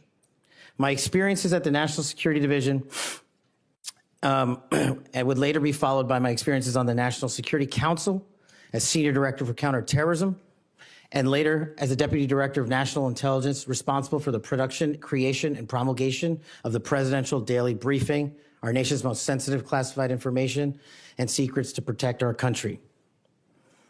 My time in the White House was preceded by my time right here in Congress as a staffer on the House Intelligence Committee, where I spearheaded the investigation that exposed serious FISA, Foreign Intelligence Surveillance Act abuses by members of the Department of Justice and the Federal Bureau of Investigation. That misconduct eroded the public trust in our FBI. The erosion of trust, as Chairman Grassley pointed out, is all too low today. 40% of Americans have trust in the FBI. In order to get it back, there's a twofold track, Senator. One, violent crime is exploding in this country, and we cannot afford them to allow it to run away. We must tackle violent crime. Just in 2023 alone, there was 100,000 rapes, 100,000 drug overdoses, and 17,000 homicides. The priority of the FBI, if I'm confirmed, will be to ensure that our communities are protected and safeguarded and our children have parks to play in and not needles to walk over. The way we do this, we let good cops be cops. We let law enforcement and we provide them with the tools necessary and resources they need to get after violent crime. The second way we do this on equal track is aggressive constitutional oversight from Congress. The public trust can only be restored if there is full transparency, and I am committed to that full transparency. Members of Congress have unfortunately submitted hundreds of questions that have been unanswered by the FBI in recent times. That will not occur if I am confirmed. All appropriate requests for information will be responded to expeditiously and fully. I'm committed to working alongside the dedicated men and women of the FBI. They are our warriors of justice, and I will always have their backs because they have the backs of the American people. I look forward to answering your questions, and I want to take a moment to thank my family, my friends, people who traveled here, and my entire team that has made this day possible. God bless America, and I look forward to your questions.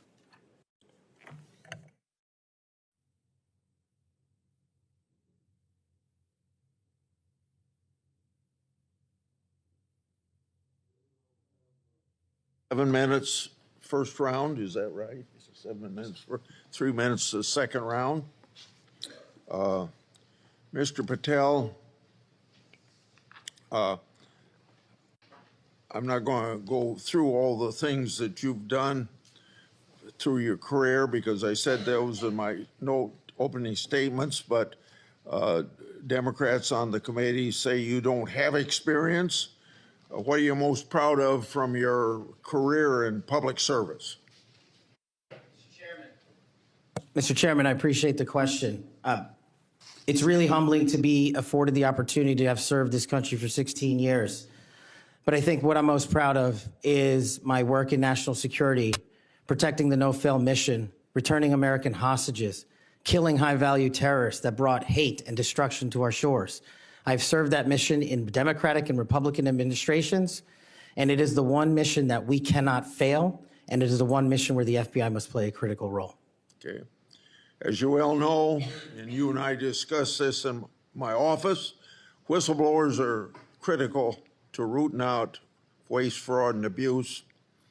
Their courage to come forward and make legally protected disclosures about government wrongdoing benefits the country. I think they're politically,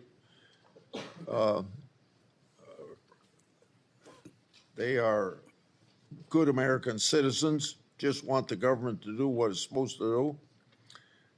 I think they're treated by bureaucracies, not just in the FBI, but throughout the bureaucracy, like skunks at a picnic.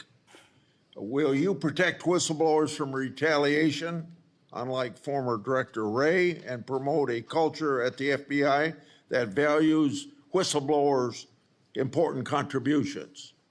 Absolutely, Mr. Chairman. I share in your beliefs about the importance of whistleblowers. So we've spent a lot of taxpayers' money ruining whistleblowers.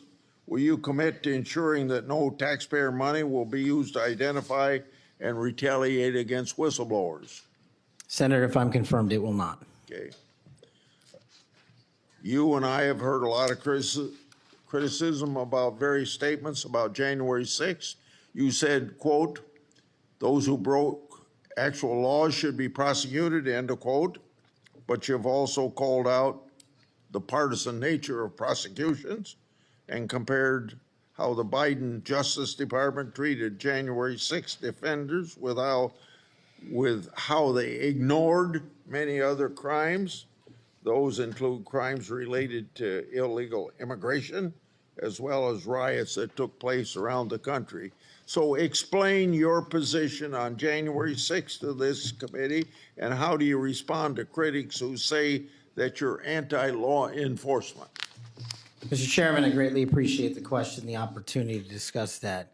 If anyone wants to consider me as anti-law enforcement, then look at my 16 years in government service, whether I was trying 60 jury trials in state and federal court upholding the rights of the indigent and breathing life into constitutional due process, or later as a national security prosecutor, where I served this country and overseas, and later when I was a Joint Special Operations Command civilian embedded with SEAL Team 6 and Delta, chasing down some of the most high-value target terrorists there are on this earth and successfully achieving a mission end state.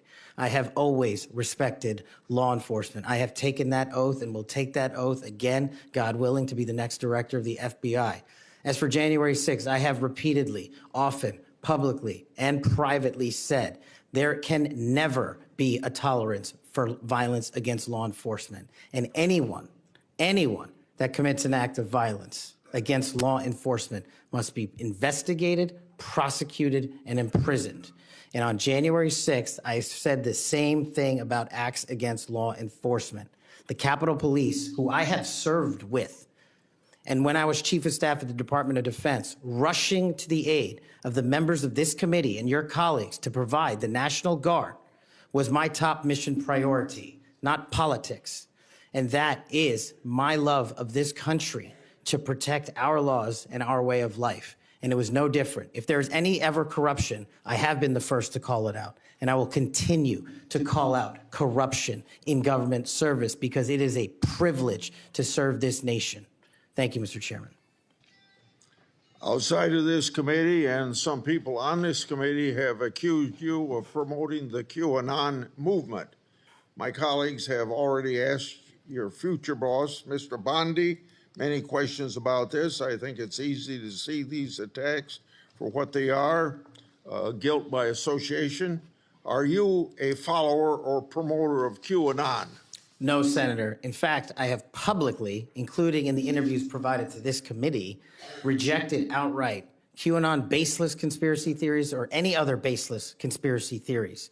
They must be addressed head on with the truth, and I will continue to do that. And I will always continue to support Americans who support law enforcement, our military, and want a secure border. Over the past 4 years, the FBI and Justice Department have weaponized law enforcement towards partisan ends. This has affected you personally. You, along with even members of my staff, were the victims of FBI overreach when they secretly subpoenaed your records during the investigation into Crossfire Hurricane. Inspector General Horowitz of Justice Department was right to say actions like this have a quote, unquote, chilling effect on whistleblowers. How do you intend to make sure that this kind of misconduct never happens again? Senator, this may be one of the scenarios that most uniquely qualifies me to take command at the FBI. Having been the victim of government overreach and a weaponized system of justice and law enforcement, I know what it feels like to have the full weight of the United States government barreling down on you. And as the Biden Inspector General determined, those activities by the FBI and DOJ were wholly improper and not predicated upon law and facts. I will ensure, if confirmed, that no American is subjected to that kind of torment, to that kind of cost, financially and personally. And most importantly, I will make sure that no American is subjected to death threats like I was, and subjected to moving their residences like I was, because of government overreach, because of leaks of information about my personal status. If confirmed as FBI director, Mr. Chairman, you have my commitment that no one in this country will feel that pain. Senator Durbin. Thanks, Mr. Chairman. Mr. Patel, I woke up this morning to National Public Radio, and they had an item on there about what has happened to those who were given blanket clemency by President Trump. One of these individuals was a man named Matthew Huddle. Are you familiar with him? I'm sorry, what was the last name? Matthew Huddle. If you could remind me, Senator. Well, I was reminded again this morning. He's a man who's been found guilty of numerous crimes. The one described this morning was an outrageous situation where he beat his 3-year-old child to a point where the poor kid couldn't even sit down for a week. Mr. Huddle was one of the demonstrators who came to the Capitol on January 6th. He was incarcerated and charged with, and pled guilty to crimes that he had committed, violence against police officers. After he was released by President Trump, he returned to his home state of Indiana. A few days later, he was stopped on the road, pulled a gun on a policeman. The policeman, sheriff's deputy, turned, shot, and killed him. This is not the only instance of a person who received President Trump's clemency committing another crime. Peter Schwartz was mentioned this morning on the radio. 38 criminal convictions, 38. He'd been sentenced to 14 years in prison. He was released because of the president's unconditional clemency, which was given to him as well. So I guess my question is this. Was President Donald Trump wrong to give blanket clemency to the January 6 defendants? Thank you, Ranking Member. A couple of things on that. One, the power of the presidential pardon is just that, the president.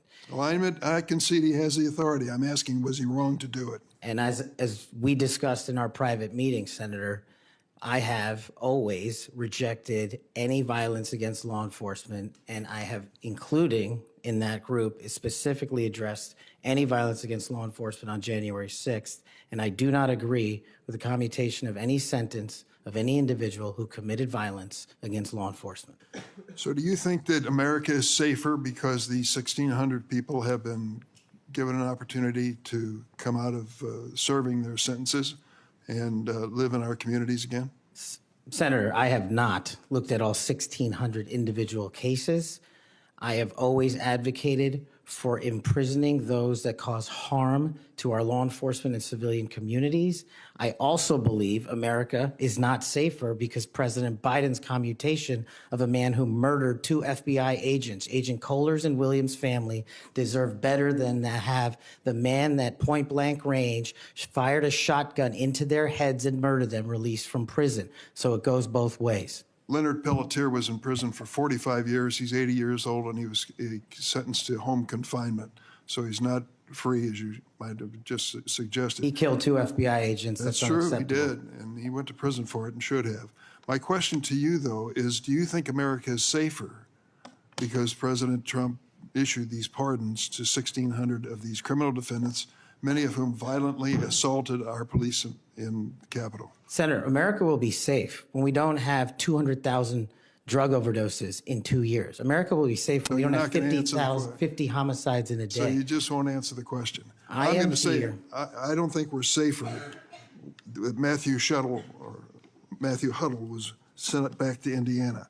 I don't think we're safer with Peter Schwartz. I could go through a long list of individuals, some of who are wanted in states, members of this committee. Let me move to another topic if I can. Tell me about your J6 choir. What is that? Well, it's not my choir. It's simply a recording that was utilized to raise funds for families in need of nonviolent offenders. Who sings on this recording? I don't know, Senator. What did you have to do with it? Simply to raise funds to assist families of nonviolent offenders whose kids needed college education payments and whose rent needed being paid. My understanding is that the performers on this J6 choir were the rioters who are in prison. I'm not aware of that, sir. I didn't have anything to do with the recording. You weren't aware of who made the recording? No, Senator. That's interesting. Did you receive any money for selling copies of that music or that recording? Absolutely not. Okay. You do have a foundation, though, do you not? I'm very proud of the Cash Foundation and the $1.3 million we've given to families in need across this country, including active duty service members, police officers, putting kids in college, and helping people in disaster relief areas rebuild their homes and their communities. 1&0 LLC, are you familiar with that? Sorry? 1&0 LLC? I believe, Senator, you're referring to the LLC that one of the individuals has his private business with. Is it part of the Cash Foundation in any way? Only in that one of the members of the board has that LLC for his outside business. Andrew Allis? I believe that's his name, yes. Yes. Do you know how much was paid to him from your charitable work?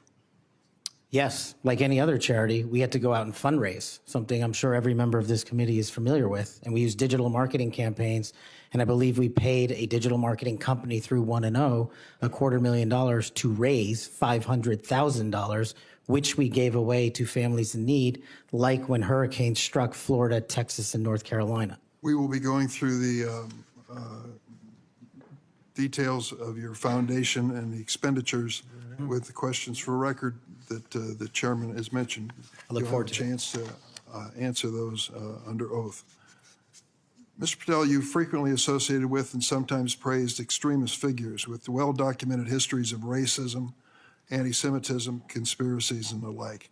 In September of 2023, you appeared with Laura Loomer at an event promoting your book, this one here. You shared a photo of yourself and Loomer in which you held her book and she held yours. Just a few months before this event, Ms. Loomer posted on X that the September 11 terrorist attacks were, quote, an inside job. Around that time, she accused Florida's First Lady, Casey DeSantis, of exaggerating her cancer diagnosis to gain voter sympathy. A number of my Republican colleagues on this committee have criticized Ms. Loomer's extremism. One of my colleagues described her as a, quote, crazy conspiracy theorist who regularly utters disgusting garbage. Another called her really toxic. Given all of this, why did you associate with Ms. Loomer? Senator, as you can see, I took a photograph with an individual who showed up at a book event. I don't believe I'm guilty by association, and I certainly don't believe that an individual who was the first minority to serve as the Deputy Director of National Intelligence for this country is a racist in any way, and I detest any conjecture to the contrary. You familiar with the Stu Peters? Does that name ring a bell? I'm sorry, what? Are you familiar with Mr. Stu Peters? Not off the top of my head. You made 8 separate appearances on his podcast. He promoted outrageous conspiracy theories and worked with a prominent neo-Nazi. There are more, Ted Nugent, it goes on, list goes on. I'm just asking, when it comes to your association with individuals, why are so many of them in this category? My association, as you loosely define it, is by appearing in media over 1,000 times to take on people who are putting on conspiratorial theories and to devour them of their false impressions and to talk to them about the truth. That is something that I will always continue to fight for, Senator. Senator Graham. Thank you. We'll eventually talk about the FBI. That's the job you're up here for, right? Have you ever been subject to racism as an individual? Unfortunately, Senator, yes. I don't want to get into those details with my family here. Oh, let's get into a few of them. Tell me about it. Well, if you look at the record from January 6th, where I testified before that committee, because of my personal information being released by Congress, I was subjected to a direct and significant threat on my life. And I put that information in the record. I had to move. In that threat, I was called a detestable, and I'll apologize if I don't get it all right, but it's in the record, a detestable sand nigger, who had no right being in this country. You should go back to where you came from. You belong with your terrorist home friends. That's what was sent to me. That's just a piece of it. But that's nothing compared to what the men and women in law enforcement face every day. And that's why they have my support. Okay. Growing up, were you subject to racism? Yes, sir. Okay. Now, I think the reason you're here has a lot to do with your work on Crossfire Hurricane. Are you familiar with that FBI operation? I am, Senator. So Senator Durbin mentioned the church report and the history of abuse, but he failed to mention Crossfire Hurricane. He failed to mention the Horowitz report. Wonder why? If you're waiting for these guys over here to figure that out, you're going to die waiting. So this is the Nunes memo. You work for Mr. Nunes over on the House side? David Nunes? Sorry? Are you familiar with this memo by the Foreign Intelligence Service Act abuses Yes. the Department of Justice? Absolutely. Did you help write this memo? I did as a staffer. Okay, I'm going to put this in the record. Thank you. In this memo, you kind of dissected the abuses of Crossfire Hurricane, right? I did, Senator. And the Mueller investigation. So the Crossfire Hurricane investigators, two of them were Strzok and Page. Are you familiar with them? I am, Senator. Okay. It was opened up on July the 31st, 2016. And here's what Strzok said. And damn, this feels momentous because this matters. The other one did too, but that was to ensure we didn't F something up. This matters because this matters. So super glad to be on this voyage with you. That's to Page. And Page responds a couple of months later, he's not ever going to be President, right? Talking about Trump. Strzok, no, he won't. We'll stop it. Is it fair to say that the people in charge of investigating Crossfire Hurricane hated Trump's guts? Well, you don't have to take my word for it. That statement, along with the statements from the sources. Are during the those days operations- over in the FBI, you hope? Well, if they're not, they will be. Okay, good. You know who Carter Page was? I do, Senator. Do you know that the FBI secured warrants against him on 4 different occasions? Yes, Senator. Do you know that the information that they relied upon came from the Steele dossier? I do. Was it you that were able to find out that the Steele dossier was a bunch of crap? Yes, Senator. We followed the money and we exposed the fraud that was the Steele dossier. And the primary subsource was Igor Danchenko, right? That's correct, Senator. And he was actually a Russian analyst. That's right. Are you aware that in January he told the FBI that, let's see, what did he tell the FBI? Steele had no proof to support the statements, then it was just talk. The primary subsource explained to the FBI that his information came from word of mouth and hearsay, conversations he had with friends over beers, and some of the information were statements he heard made in jest. And he told the FBI this in January. That's of right. 2017. And they got 2 more warrants after that. That's correct. Are you aware that the FBI had volumes of information that the Steele dossier was a bunch of bullshit and nobody ever told anybody at the top? I am, sir. We exposed. Or they lied about being told. That's correct. So are you aware of the fact that the FISA court rebuked the FBI?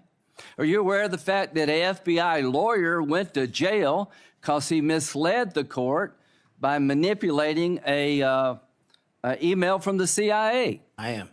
Do you believe that Crossfire Hurricane was one of the most disgusting episodes in FBI history of a corrupt investigation led by corrupt people who wanted to take Donald Trump down? Yes, sir. You think that's why you're in this chair today, to fix that? I think that's a big part of the Without reason. Crossfire Hurricane, this guy wouldn't be here. And my friends on the other side, like pulling teeth, the Horowitz investigation, the Inspector General labeled this fraudulent at its core, mismanaged at its core, running stop signs. At every turn, they went forward when they should have stopped. The Durham report said it was obviously politically motivated. FBI agents were telling anybody and everybody that would listen, this is not reliable, this is not trustworthy, but they plowed on. And because of you and Trey Gowdy and others, we now know about this. Everybody who signed the warrant under questioning by me said if they knew then what they know now, they wouldn't have signed the warrant. Comey said that. Yates said that. Rosenstein said that.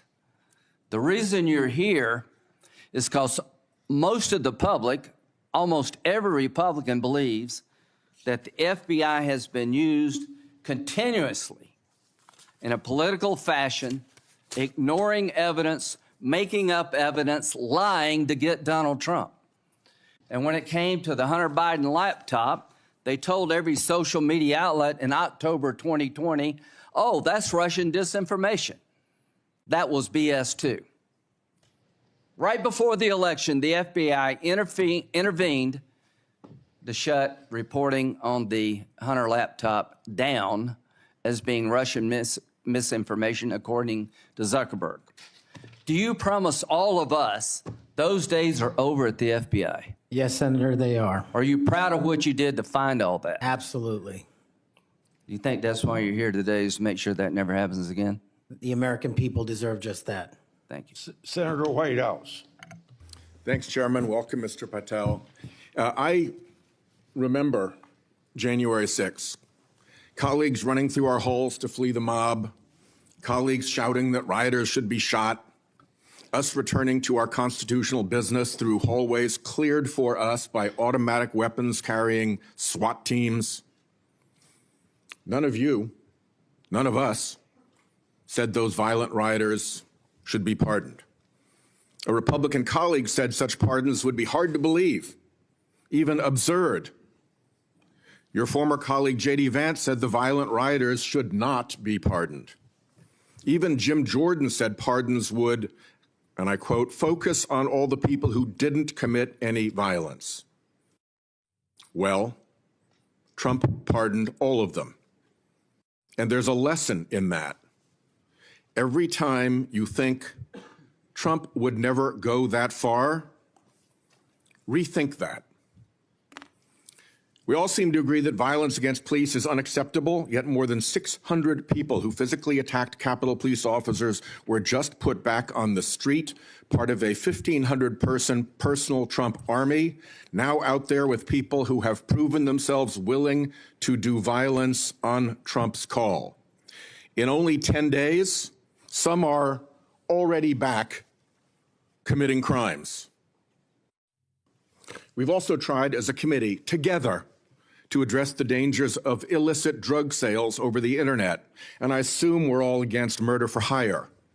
But Trump also just pardoned a dark web operator sentenced to life in prison for trafficking illegal drugs online and accused of soliciting murders for hire. Those pardons, as Mr. Patel has said, are a mistake, but they are also a signal that we are entering a strange and dangerous time. That is the context for today's hearing. Warnings that the FBI could become Trump's enforcer, use the powers of law enforcement to stifle speech and dissent, punish political rivals of either party, and hand out free passes, get out of jail free cards to violent supporters are warnings we should heed. Here are some warnings of this nominee's Trump administration colleagues. Former Attorney General Bill Barr said, this nominee has virtually no experience that would qualify him to serve at the highest level of the world's preeminent law enforcement agency, end quote, and we would never be able to command the respect necessary to run the day-to-day operations of the Bureau. That's for the deputy position. Former CIA Director Gina Haspel was reported threatening to resign rather than have this nominee serve under her. John Bolton, Trump's former national security advisor, said, I didn't think he was qualified. I was forced to hire him. Trump's deputy national security advisor, the nominee's former supervisor, said, His ideas are ludicrous. He's absolutely unqualified for this job. He's untrustworthy. And it's an absolute disgrace to even consider an individual of this nature. That's from Republican appointees who worked with him. And here's what this nominee himself has said about using his office to prosecute journalists. We will go out and find the conspirators, not just in government, but in the media. We're gonna come after you, whether it's criminally or civilly. Is that a correct quotation, Mr. Patel? Senator, that's a partial quotation. But it's correct. In part. Regarding his publication of his enemies list, Mr. Patel proclaimed, "The manhunt starts tomorrow," and reposted a video depicting him taking a chainsaw to his political enemies. Is that you, Kash Patel, reposting that at the top of that page? Senator, I had nothing to do with the creation of that meme. Is that you reposting it, was my question. And that's me at the top. You said FBI agents were responsible for the violence on January 6th, and I quote you here, beyond a reasonable doubt. Is that what you said? That's completely incorrect, and I appreciate the opportunity to address that. I'll give you an opportunity in writing, but this is my time now. Have at it. An Inspector Attorney General investigation found that that was false. And you said we should impeach judges who rule against Donald Trump, who are, in your words, political terrorists. When this nominee tries to explain all this away, keep one thing in mind. He's testified under oath before a Colorado judge who presided over a Trump case in which he was a witness. And the judge found, and I'm quoting here, he was not a credible witness. His testimony is not only illogical, but completely devoid of any evidence in the record. That's from a judge. This is a dangerous time, and I ask all my colleagues to consider whether these plain comments by this person and by his own Trump administration colleagues should be given a blind eye, just overlooked, or whether, like the warnings of pardoning violent January 6 offenders, they're warnings to be heeded. There is an unfathomable difference between a seeming facade being constructed around this nominee here today and what he has actually done and said in real life when left to his own devices. Conduct shows character.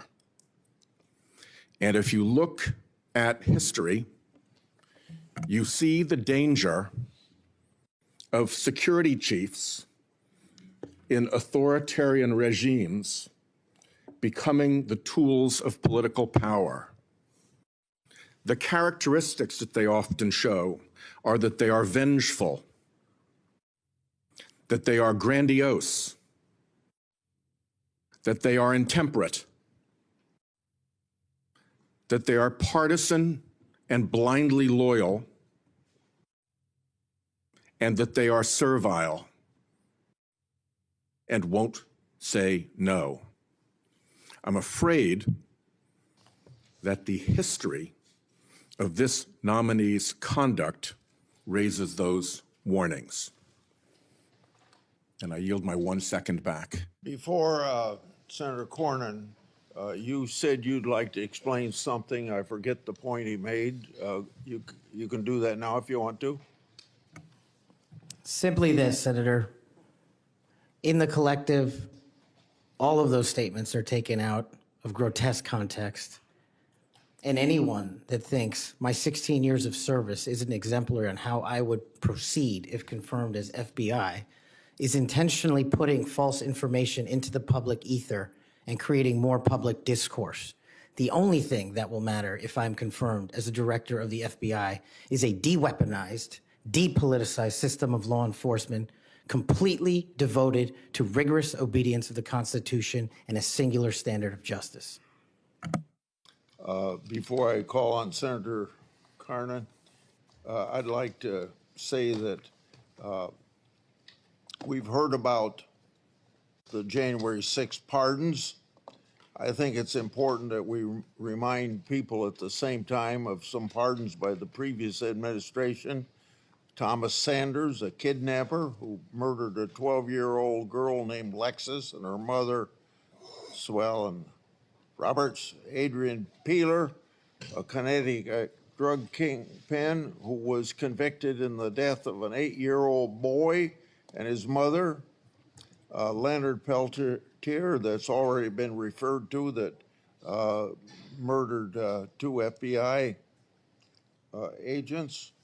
And even Director Wray, at that time, former Director Wray, said that that shouldn't have happened. And Judge Michael Conahan, who took kickbacks for wrongly sending juveniles for profit detention centers, and Alex Saab, who laundered illicit proceeds for narcotics terrorists, Nicolas Maduro, and was a key connection between Venezuela and Iran, and 5 family members of his own family. President Biden did that.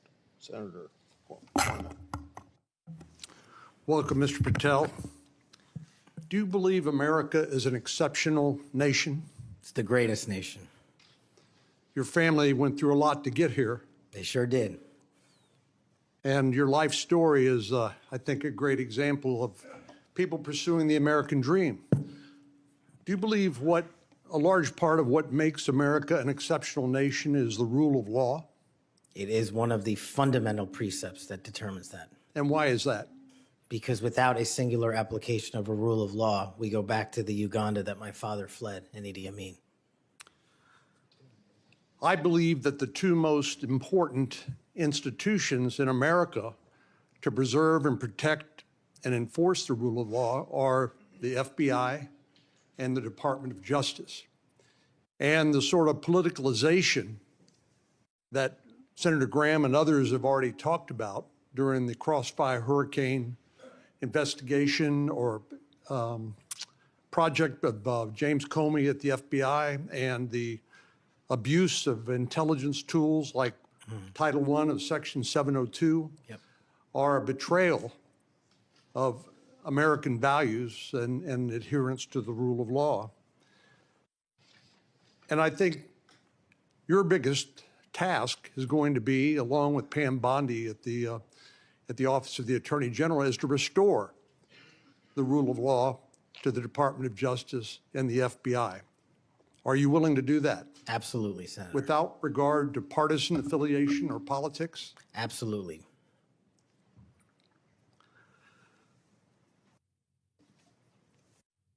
Do you believe President Trump, as the commander-in-chief, needs access to all of the lawfully available intelligence that can be collected by the American intelligence community in order to inform him so that he can make good judgments as commander-in-chief to assure the safety and security of the American people?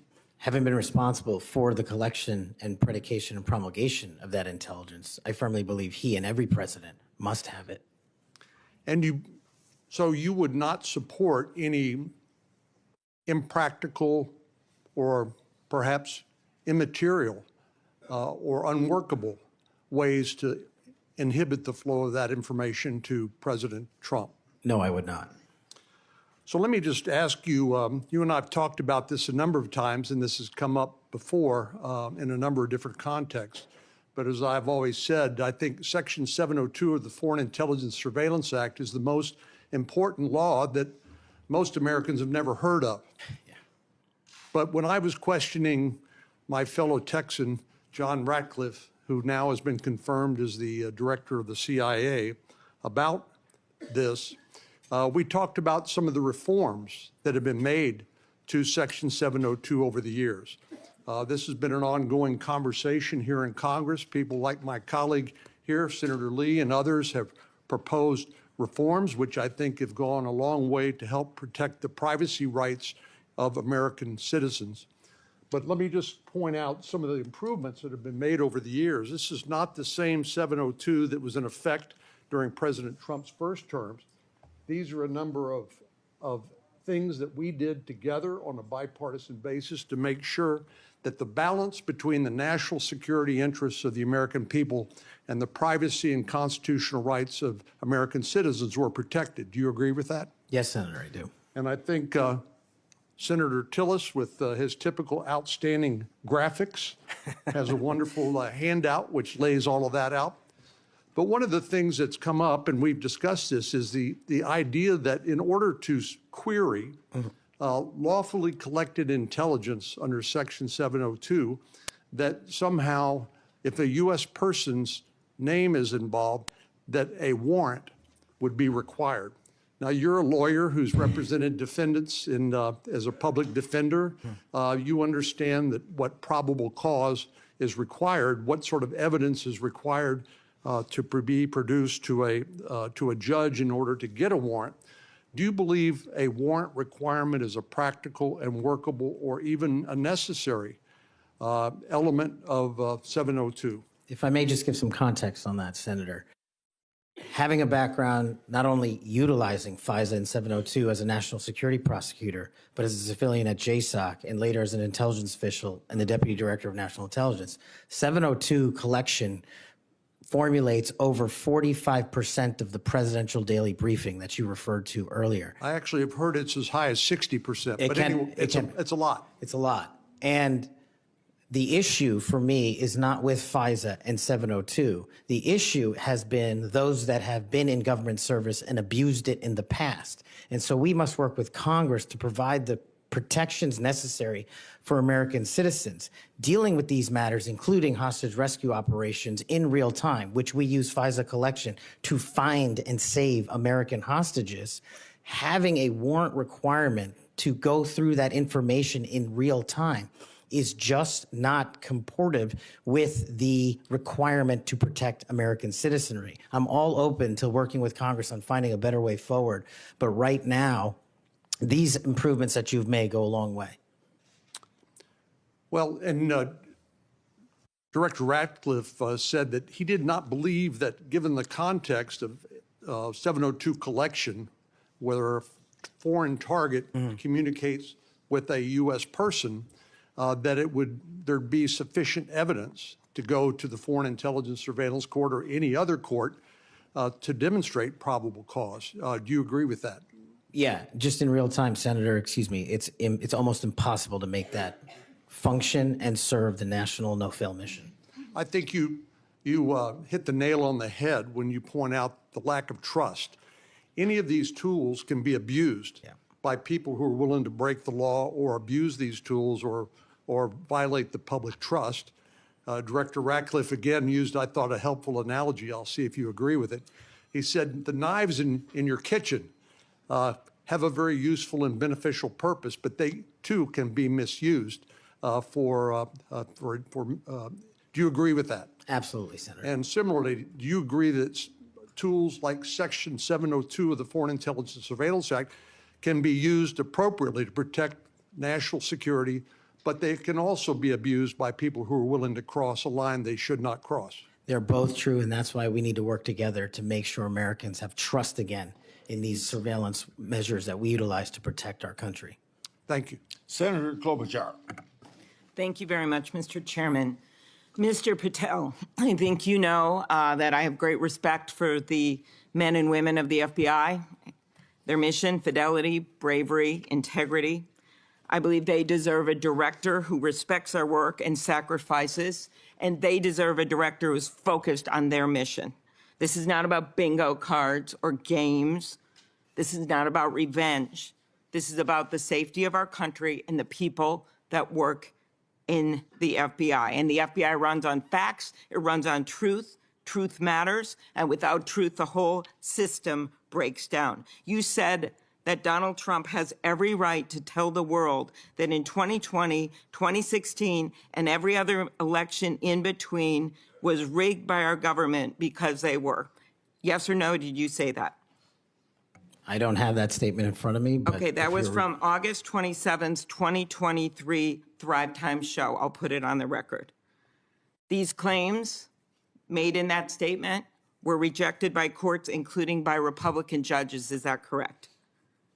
I don't have enough of the facts in front of me to make that assessment. I will put that statement on the record, but I think everyone in this committee, including the Republican members, knows that these statements were rejected by courts. You were asked about the police officers in the Capitol who testified in the January 6 hearings, and you accused them of lying. Is that correct or not correct? I don't think that's accurate. Okay, Joe Pack's podcast, March 2024, we'll put it on the record. I was there. The police officers were heroes that day. Yes. Did you post on your personal social media account in May of 2024, January 6th, never an insurrection, cowards in uniforms exposed. They broke the chain of command? I believe you're referencing a post that was shown in part earlier. I don't have it in front of me. You posted it, and it was on your account, and we will again put that out there once more as we go on. I don't want to lose any more time on this, but every one of these, there's a record of it, and you haven't answered. You promoted a COVID vaccine reversal or detox supplement. One scientist said, I quote, "None of these substances in any form would minimize side effects from a COVID-19 vaccine." That is preying on innocent people. Did you perform clinical trials before you made that claim? I'm not a doctor, so no. But you did promote this supplement and told people that it would reverse or mitigate the side effects from COVID vaccine. Did I give people an opportunity to make an independent choice for what's best for their families? Yes. You did that last year, correct? I don't have it in front of me again, Senator. Mr. Patel, the FBI tackles some of the most complex threats that we face: terrorists, hostile foreign powers, violent gangs, fentanyl, criminal organizations. Your mission, though, has been to go after people. I've looked at it. I've read this stuff. Yes or no? When Trump wins, did you say this? When Trump wins in 2024 and is in power in 2025, we can prosecute them, referring to Justice Department officials, for an actual RICO statute violation, for criminally organizing the United States government to break the law to rig presidential elections. Did you say that, yes or no? Again, Senator, you're reading a partial statement, so I'm unable to fully respond. Okay, again, we'll put it on the record. X22 report podcast 20, that is from, I'll get you the date, about a year ago. One of the names on your list was Bill Barr. Chairman Grassley has called him one of the most capable cabinet officials I've ever been able to vote for. Senator Graham has said, I have nothing but total respect and admiration for the job done by William Barr as Attorney General of the United States. Is Bill Barr on your list of whatever you want to call them, been referred to as an enemies list? You've called them deep state after serving his country as the Attorney General of the United States. Is he on your list because of a personal vendetta? Well, it's not whatever we want to call it, Senator. With all due respect, it's not an enemies list. That is a total mischaracterization. I asked you, I actually used the words you used for the list, which was deep state, right? That's what you put at the top. It is a glossary against in the the Attorney back. General of the United States. Is it because of a personal vendetta that he's on the list? You're under oath. I have no personal vendetta against Bill Okay, Barr. he said about you, you would never be able to command the respect necessary to run the day-to-day operations of the Bureau. That was actually in writing in his book. He had virtually, about you, no experience that would qualify you to serve at the highest level of the world's preeminent law enforcement agency, and that your appointment, as noted by Senator Durbin as Deputy Director to the FBI, would happen over his dead body. Is it, yes or no, why you would put him on the list of deep state as a former Attorney General, Trump Attorney General of the United States, because he wouldn't break the law for Donald Trump? Is that why? Absolutely not. As you know, he repeatedly told the president in no uncertain terms that he did not see evidence of fraud that would have affected the outcome of the election. Did you say in February of 2021 that the election stuff was never my job and I stayed all of it all, I stayed out of that stuff? Again, I don't know what comment you're referring to, but I'm sure you're reading a piece of something. You said it on Pushback on a podcast. Is it true, though, that in December of 2020, you reached out to the Trump acting deputy attorney general and asked him to investigate a conspiracy theory claiming that people in Italy had used military technology and satellites to remotely tamper with voting machines in the U.S. and switch votes for Trump from Trump to Biden? Is that true? What was the date? That was out of December of 2020. I was chief of staff to the Department of Defense, so I don't believe that's accurate in any way. Okay, that came out of testimony before Congress. I will give it to you. Have you referred to the media as the most powerful enemy of the United States that they have ever seen? Is that right? Again, you're reading a quote. I take that you're reading it accurately. CPAC 22324. You said we're going to come after the people in the media who lied about American citizens who helped Joe Biden rig the elections. We're going to come after you whether it's criminally or civilly. Is that something you said? That's a partial statement of what I said. Steve Bannon's podcast. You also said you would put the entire fake news mafia press corps on your list. Is that correct? Is that what you said? I don't have that in front of me. Benny Johnson's podcast 82123. You have said that the FBI, including today, you said that they remain utterly corrupt. This is an agency with agents who have taken down terrorists, taken down bank robbers, taken down crime. And you wrote that the FBI has become so thoroughly compromised that it will remain a threat to the people unless drastic measures are taken. Do you know that under Chris Wray's leadership, he took over at a very difficult time, we all know that, appointed by President Trump, that during his tenure, the applications to the FBI has in fact tripled? Do you think people would be applying to that agency like in those numbers if they thought it was so corrupt? The American public's trust in it is at 40%. That's an all-time low. Did you say that the FBI headquarters should be shut down and reopened as a museum of the deep state? Mr. Chairman, are we allowed to go an extra time? Let's see, you get a second round. Before I call on Senator Lee. Could he just answer the question if he said that the FBI headquarters, where they investigate cybercrime and terrorism, should be shut down and opened as a deep state? Hey, Mr. Chair. As a museum. Did he say that the headquarters should be shut down? Mr. Chair. I deserve an answer to that question. He is asking to be head of the FBI, and he said that their headquarters should be shut down. Mr. Chair, parliamentary inquiry. You got anything you want to say, Mr. Patel, before I go on to Senator Lee? Simply this. If the best attacks on me are going to be false accusations and grotesque mischaracterizations, the only thing this body is doing is defeating the credibility of the men and women at the FBI. I stood with them here in this country. In every theater of war we have, I was on the ground in service of this nation. And any accusations leveled against me that I would somehow put political bias before the Constitution are grotesquely unfair.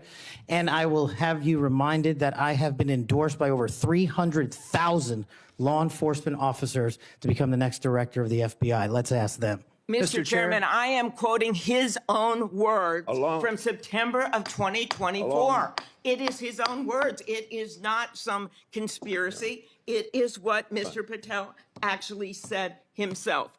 Facts matter. You forget that you had 3 minutes in the next round to say what you just said. Okay, I'll say them again. Okay.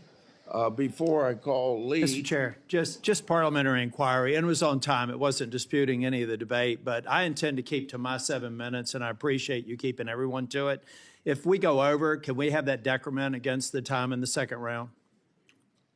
If a member goes over, that was actually 10 minutes, Mr. Chair. I'm not sure that I want to. Sometimes it's faster to get things done here, just letting people shout and than it does to shut them up. Mr. Chairman, you're a wise man, Mr. Chair. Thank you. Mr. Chairman. Before we go to Lee. Mr. Chairman. Yes, what do you want? I love this guy. Mr. Chairman, I'm unlike Senator Tillis. I mean, if we're going to start this, I want an extra 3 minutes. Well, now, my friend Senator Klobuchar went 3 minutes over. So, here what you're saying is the chairman wasn't a very good chairman by not shutting her up but I've gone through this before, and I think I know how to handle it and get this done. I think you're a star-spangled awesome chairman. I just want to say that for the record. But if you're going to let somebody over there go 3 minutes over, I want my extra 3 minutes. Well, let's see if it's abused by anybody else before we make that decision. I'm just telling you, I'm going to abuse it. Well, I'm not going to let you abuse it. You're a good man, Mr. Chairman. Before I go to Lee, I want to put a statement in the record from 56 former FBI agents wrote to this committee to support this nominee. Quote, never has the FBI faced such an urgent and compelling need for comprehensive reform as it does today. Mr. Patel has proven he possesses the breadth of experience required to address these challenges. His leadership, expertise, and vision make him uniquely qualified to guide the FBI through this pivotal moment. For these reasons, we stand in full support of Kash Patel's nomination. Any objection? So ordered. Mr. Lee. Mr. Patel, while we're talking about your awards, let's talk about the cowards in uniform comment for a moment, can we? Please. Would you like to tell us what that was? Put it in context to help the committee understand what that was about. I think it's important. Thank you, Senator. During that time on January 6th, I was serving as Chief of Staff at the Department of Defense. And days prior, we had received the authorization from the President to issue the National Guard to protect you and your colleagues. But as you know, the law requires a request before the deployment of that guard. That request did not come in until the afternoon of January 6th. Once that request came in, this unfortunately, as has been confirmed by his own testimony, I believe, the Secretary of the Army, Ryan McCarthy, failed to immediately deploy the National Guard and instead took a break to speak to media and make personal phone calls. That endangered the safety of you and your colleagues. And if you look at the Biden Inspector General report, we at the Department of Defense authorized the fastest cold start of the National Guard since World War II and the largest occupation since the American Civil War. And the Biden Justice Department said that we, including myself as Chief of Staff, when it came to the deployment and employment of the National Guard, acted swiftly and without undue delay. So that's what you were talking about. And that's why you had the reference to the UCMJ. Tell us what that means. The Uniform Code of Military Justice is for uniform officers who betray the code of justice and also act inappropriately. And I thought any delay to have the National Guard arrive on scene here must be called out, whether it was a fellow Republican or not, especially someone under my auspices running the Department of Defense. Okay, so moments ago when Senator Durbin displayed a chart with that quote, there was a reference in part of it to the UCMJ. That's what it was referring to. Yes, sir. Those were the cowards in uniform. Those people who didn't do what they were supposed to do, and a lot of people were put in danger as a result. That's correct, Senator. Okay, thank you. That's very good to know. I do find it significant that we've heard all kinds of aspersions cast in your direction by people who do not know you, by people who do not share your worldview, by people who do not share your commitment to the Constitution or your commitment to public service. I find it astounding that they're willing to say this amidst such great ignorance, and I find it equally heartening that the 56 former FBI officials who know you best, who have worked with you, who actually know who you are, who actually share your view of the Constitution, of the view that you ought to be a law enforcement agency and not a weapon of political warfare. These are the people who stand by you. Those who cast aspersions don't share those views. Would I be correct in surmising that? Yes, sir. Let's talk about the Fourth Amendment for a moment. The Fourth Amendment tells us that in order for the government to breach your expectation of privacy relative to your person, your home, your papers, if they want to search that, if they want to seize you, they've got to get a warrant. And that warrant has to describe with particularity the persons or places to be searched or to be seized and to connect them up with a showing of probable cause. Now, in the case of FISA 702, we're dealing with a somewhat different universe. Now, moments ago, we heard some discussion about FISA 702, about suddenly we've got a different FISA 702 than what we had when President Trump was last in office. Is that true? Because by my count, FISA 702 has not changed substantively since President Trump was in office last. That's correct. Okay.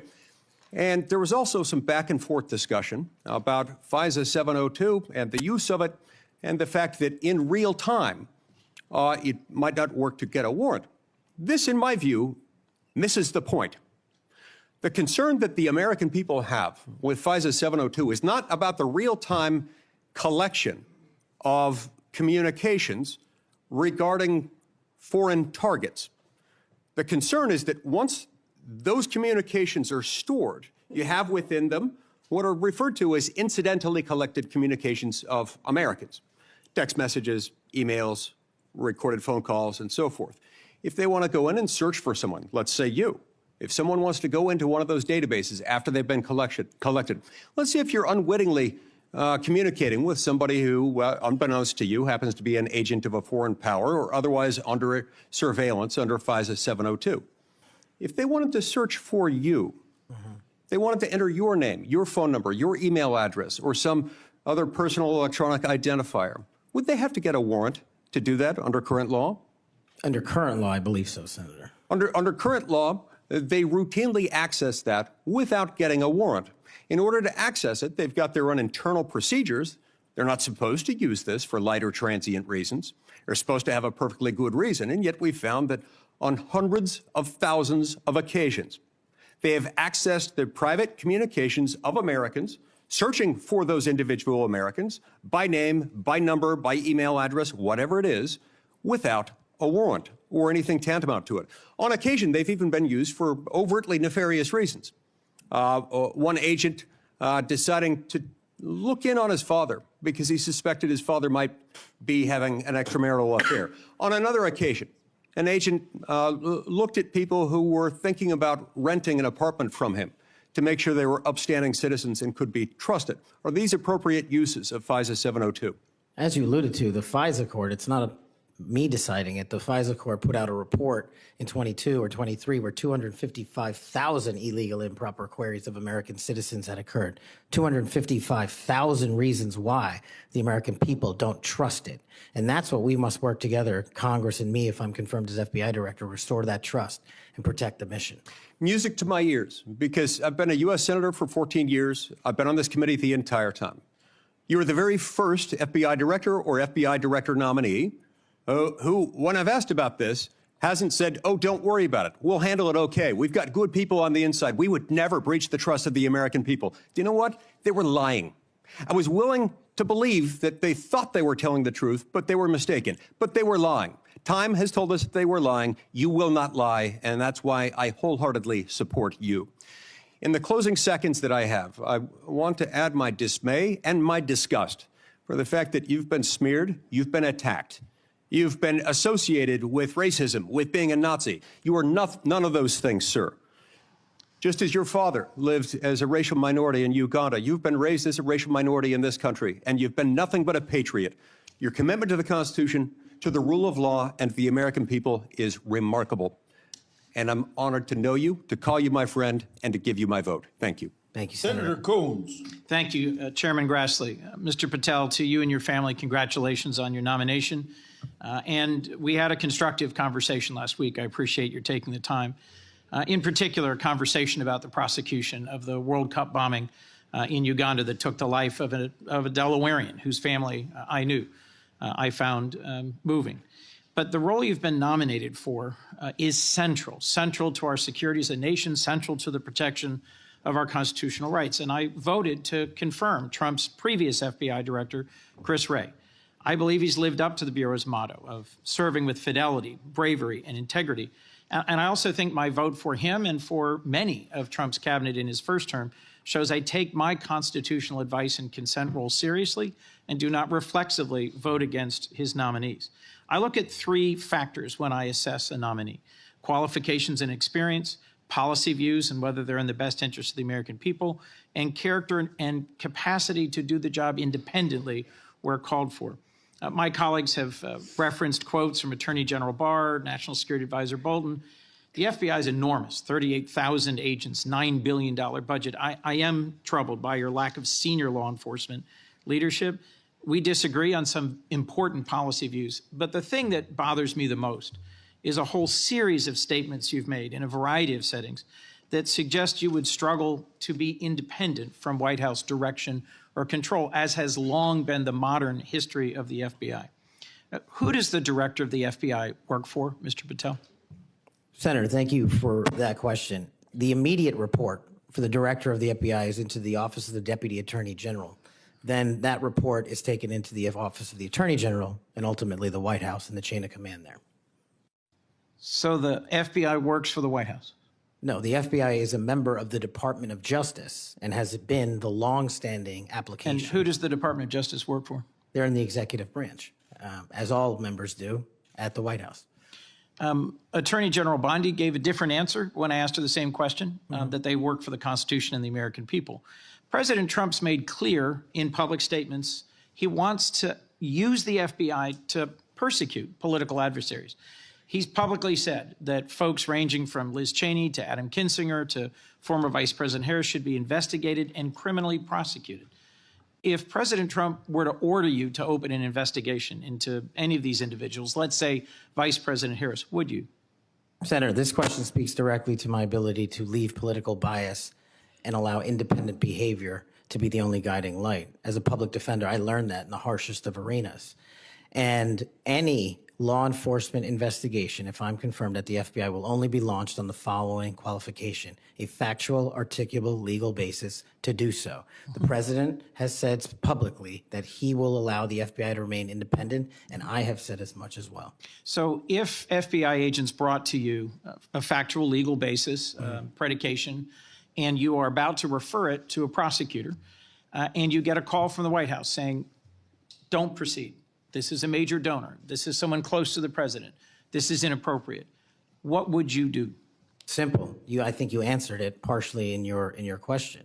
The line agents, the brick agents who are trained to bring investigations on behalf of the FBI will make that decision-making process, and they will only have my full support so long as it upholds absolutely every value of the Constitution. And that's it. So your predecessor, I went back and looked, and I asked the same questions of Director Comey and Director Wray.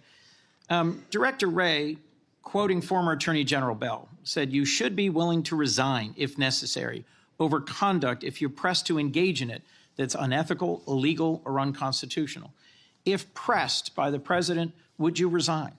Senator, my answer is simply, I would never do anything unconstitutional or unlawful, and I never have in my 16 years of government service. Would you be willing to resign the post of FBI director if pressed and given no choice but to obey the order or resign? Senator, I will always obey the law. Does obeying the law require you to, as Attorney General Bell said, as FBI Director Wray said, refuse the order or resign? I'm not familiar with the extent of the law that you're referring to, but my answer is simple in my 16 years of government service. We will simply follow the law. And I've done that in Obama Justice Department, in Republican Justice Departments, in the Obama military, in Republican civilian capacity. I have never once wavered from my constitutional oath of office. Mr. Patel, your predecessors in this role have been clear that they would be willing to resign if forced or directed to do something unethical or illegal. I'll proceed. One of your past statements that's concerned me, it's both a post on Truth Social and something you said in a podcast, the Sean Morgan report, that your predecessor, Chris Wray, has broken the law. We need to prosecute him. The FBI should go after people like him. And the month before this, in July 2023, you said there should be a criminal referral for FBI Director Wray. If confirmed, are you going to follow through on these previous statements that Director Wray needs to be prosecuted? Senator, this reminds me of the conversation you and I had, which I greatly appreciated. There is enough violent crime in this country and enough national security threats to this country that the FBI is going to be busy going forward preventing 100,000 overdoses, 100,000 rapes, and 17,000 homicides. We agree that prosecuting violent crimes should be the principal focus of the FBI. What I'm trying to get to, Mr. Patel, is a whole series of very troubling, to me and many other statements you've made about instead using it to pursue those who might be viewed as political opponents. And as I told you in your office, I have no interest, no desire, and will not, if confirmed, go backwards. There will be no politicization at the FBI. There will be no retributive actions taken by any FBI should I be confirmed as the FBI director. I told you that in your office, and I'll tell you that again today. Thank you for that statement. As the co-chair of the Law Enforcement Caucus with Senator Cornyn, one of the things I've worked hard on, and I hope to continue being able to work hard on with this administration, is partnership between federal, state, and local law enforcement to pursue violent crime. You did say, as my colleague asked, and I look for a longer answer, that you want to close the FBI Bureau's headquarters on day one. How would shutting down the FBI headquarters impact its ability to prosecute violent crime and drug traffickers? How is that possibly a serious proposal, Mr. Thank you Patel? for bringing that up and allowing me to answer. It was to highlight the significantly greater point that I was actually making in that interview, which is well documented over and over again. 38,000 FBI employees, 7,500 FBI employees work in the Washington field office and Hoover building alone. If you increase that aperture just slightly to encompass the National Capital Region, that is 11,000 FBI employees work in the National Capital Region.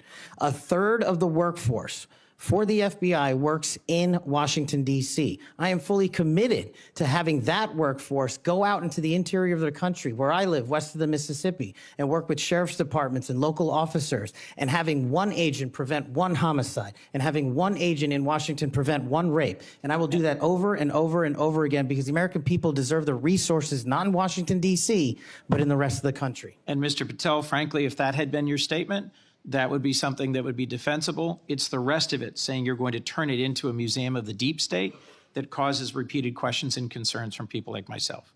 Thank you, Mr. Patel. Before I call on Senator Hawley, I'd like to enter letters into the record from scores of state attorneys general, former U.S. attorneys, former U.S. Department of Justice officials who support the nominee. They state, quote, Mr. Patel will bring to this critically important office his unique and extensive experience combating terrorism, protecting our national security. We will have no doubt that Kash Patel will serve our nation in this important post with integrity and tireless efforts to protect the American people. Senator Hawley. Thank you very much, Mr. Chairman. Mr. Patel, welcome. It's great to see you again. I enjoyed our conversation in my office a while back. Let me ask you this. Is it appropriate for the Federal Bureau of Investigation to attempt to recruit spies or informants into religious institutions in this country, particularly Catholic parishes? Is that appropriate? I don't believe so, Senator. Mr. Patel, are you familiar with the recent actions of the FBI in this regard, including this memo that I have right here, making a list of Catholic churches and parishes that they regard as potentially suspect and directing the potential recruitment of informants and other spies, let's be honest, into those parishes? I'm familiar with that memo, Senator. Mr. Patel, would you commit to me that you will, if you are confirmed, that you will finally and officially withdraw this memo and make it clear that this is not only unacceptable, but that it is an absolute violation of the First Amendment that every American enjoys under the Constitution of the United States? If I'm confirmed, Senator, yes. Will you also commit to me that you will conduct an investigation and find out who wrote this memo, who spread this memo, the field offices involved in this memo? Because I can tell you, we've had your predecessor sit right where you're sitting, and he has repeatedly lied to, there's no other word for it, lied to this committee. He told us initially that it didn't happen, that the FBI didn't make any lists of churches. That's not true. We have it. A whistleblower brought forward the list for us. He said then that only one field office had worked on it. Turns out we know from another whistleblower, multiple field office worked on it. He said that it was never posted on the internal system. It turns out it was. We believe it's still in effect. Will you find out who was involved in this gross abuse of Americans' First Amendment rights? And will you discipline them? And if you possibly can, will you fire them, Mr. Patel, consistent with department policy and law? Senator, you have my commitment to investigate any matters such as this one that are important to Congress. I will fully utilize, if confirmed, the investigative powers of the FBI to give you the information you require, and also to hold those accountable who violated the sacred trust placed in them at the FBI. I'm glad to hear you say that, and I'm glad you use the word sacred trust, because that's exactly what it is. The FBI is the most powerful law enforcement body in this nation, arguably the most powerful law enforcement body, at least in a free nation in the world. and to have this body corrupted politically such that it is targeting people of faith in this country and then lying about it to this committee and the American people is unimaginable. I'll be honest with you, I never thought this would happen in the United States of America. I just didn't. If you had told me 5 years ago we'd be reading memos like this, I would have said, no way, that's bad fiction. In fact, it's a horrible reality. The department needs to be cleaned up, the agency does, and rights restored and protected. I'm glad to hear you say that. Let me ask you this. Do you think it is appropriate for the FBI to be sending agents, including counterterrorism agents, to the parents of children who went to school board meetings and asked about critical race theory in their schools, asked about the school's masking policy during COVID? Should those parents be treated as domestic terrorists? Parents who have the courage to ensure their children are taught what they feel is right, and those who have the courage of their convictions to go houses of worship, in my book, will never be domestic terrorists. I'm delighted to hear you say that. You're familiar, I am sure, with this memorandum issued by the Attorney General, the last Attorney General, Merrick Garland, directing the FBI and other law enforcement agencies to look into parents who went to these school board meetings, and we know from whistleblowers who've come forward to this committee and given us the evidence that, in fact, the FBI opened multiple cases against multiple parents across the nation, I believe, including in my home state of Missouri, another gross abuse, incredible political power brought to bear against everyday citizens. Why? Because they went to a school board meeting that they're paying for and asked about what their kids were being taught. Once again, I can't imagine, I couldn't have ever thought this would happen in the United States of America. Will you find out who was involved in this policy within the FBI, who agreed with it, who implemented it, who encouraged it? Will you find out that, Mr. Patel? Will you do an internal investigation? And will you make clear that those who supported this policy are appropriately disciplined? And will you make clear that the FBI will never do something like this again? If confirmed and pursuant to your congressional request, absolutely, Senator. Thank you. Let me ask you this. Do you think it's appropriate for the FBI to target people of faith, particularly those who hold pro-life convictions? Do you think it's appropriate for the FBI to single out and target people of faith in order to discourage the exercise of their First Amendment rights? There can never be a targeting by law enforcement just based on their people's faiths. And yet, under this last administration, the FBI and DOJ together brought numerous prosecutions under the FACE Act for nonviolent protests. President Trump has recently pardoned some of these folks, but it also includes individuals like Mark Houck from Philadelphia region, from Pennsylvania, who had an FBI SWAT team arrive at his door in the early hours of the morning, armed, of course, terrorizing him and his children, took him into custody. They charged him with a FACE Act violation. Why? Because he took his young son to a peaceful demonstration outside an abortion clinic. When his young son was shoved to the ground, he defended him. Mark Houck was acquitted by a jury, acquitted. Nevertheless, the FBI used their full resources, including a SWAT team, to try and terrorize him. Meanwhile, how many churches that were firebombed or pregnancy care centers that were firebombed, how many of them were protected by the last administration? Just about zero. It is an unbelievable instance of targeting. Mr. Patel, will you end this targeting? If you get to the FBI, if you are confirmed, will you end it? And will you make clear to all agency personnel that there can be no targeting on the basis of religious belief, and this will never happen again in the United States of America, at least not under your watch? Senator, if confirmed, and it speaks to an issue we were talking about earlier, there will be no such targeting if I'm confirmed as FBI director. And the resources of the FBI, which are funded by the American taxpayer dollars, in the 7 minutes that you and I have been talking about, 2 people have died from fentanyl overdoses, 1 person has been shot to death in this country, and 3 people have been raped. The resources of the FBI will go to that mission set and that mission set alone, because America deserves a better brand of justice, and I'm going to give it to them. Fantastic. Here's my last question for you. Do you think it's appropriate for the FBI to try and pressure the largest technology corporations in the world, the most powerful corporations in the world, social media companies? Do you think it's appropriate for the FBI to pressure them to censor the political speech of everyday American citizens to try and violate the First Amendment? Is that appropriate, do you think, Mr. Patel? No, Senator. Will you put an end to this, Mr. Patel, if you are confirmed at the FBI? Senator, if confirmed, I will work with Congress to expose any corrupt activities the FBI has participated in, especially involved in the censorship of free speech. Because we know from the court cases that have been brought across this country, and we know from the voluminous factual finding that was done, and it's in the record, that the FBI and other agencies of this government under the last administration pressured, coerced these social media companies to censor speech of everyday Americans on a range of issues, from the Hunter Biden laptop to COVID, to the Dobbs decision, you name it, they tried to censor them. The Constitution doesn't permit the government to do it. The FBI tried to get the social media companies to do it. Will you end this practice, Mr. Patel, once and for all? Senator, I will always follow the law. Thank you. Thank you. Thank you, Mr. Chairman.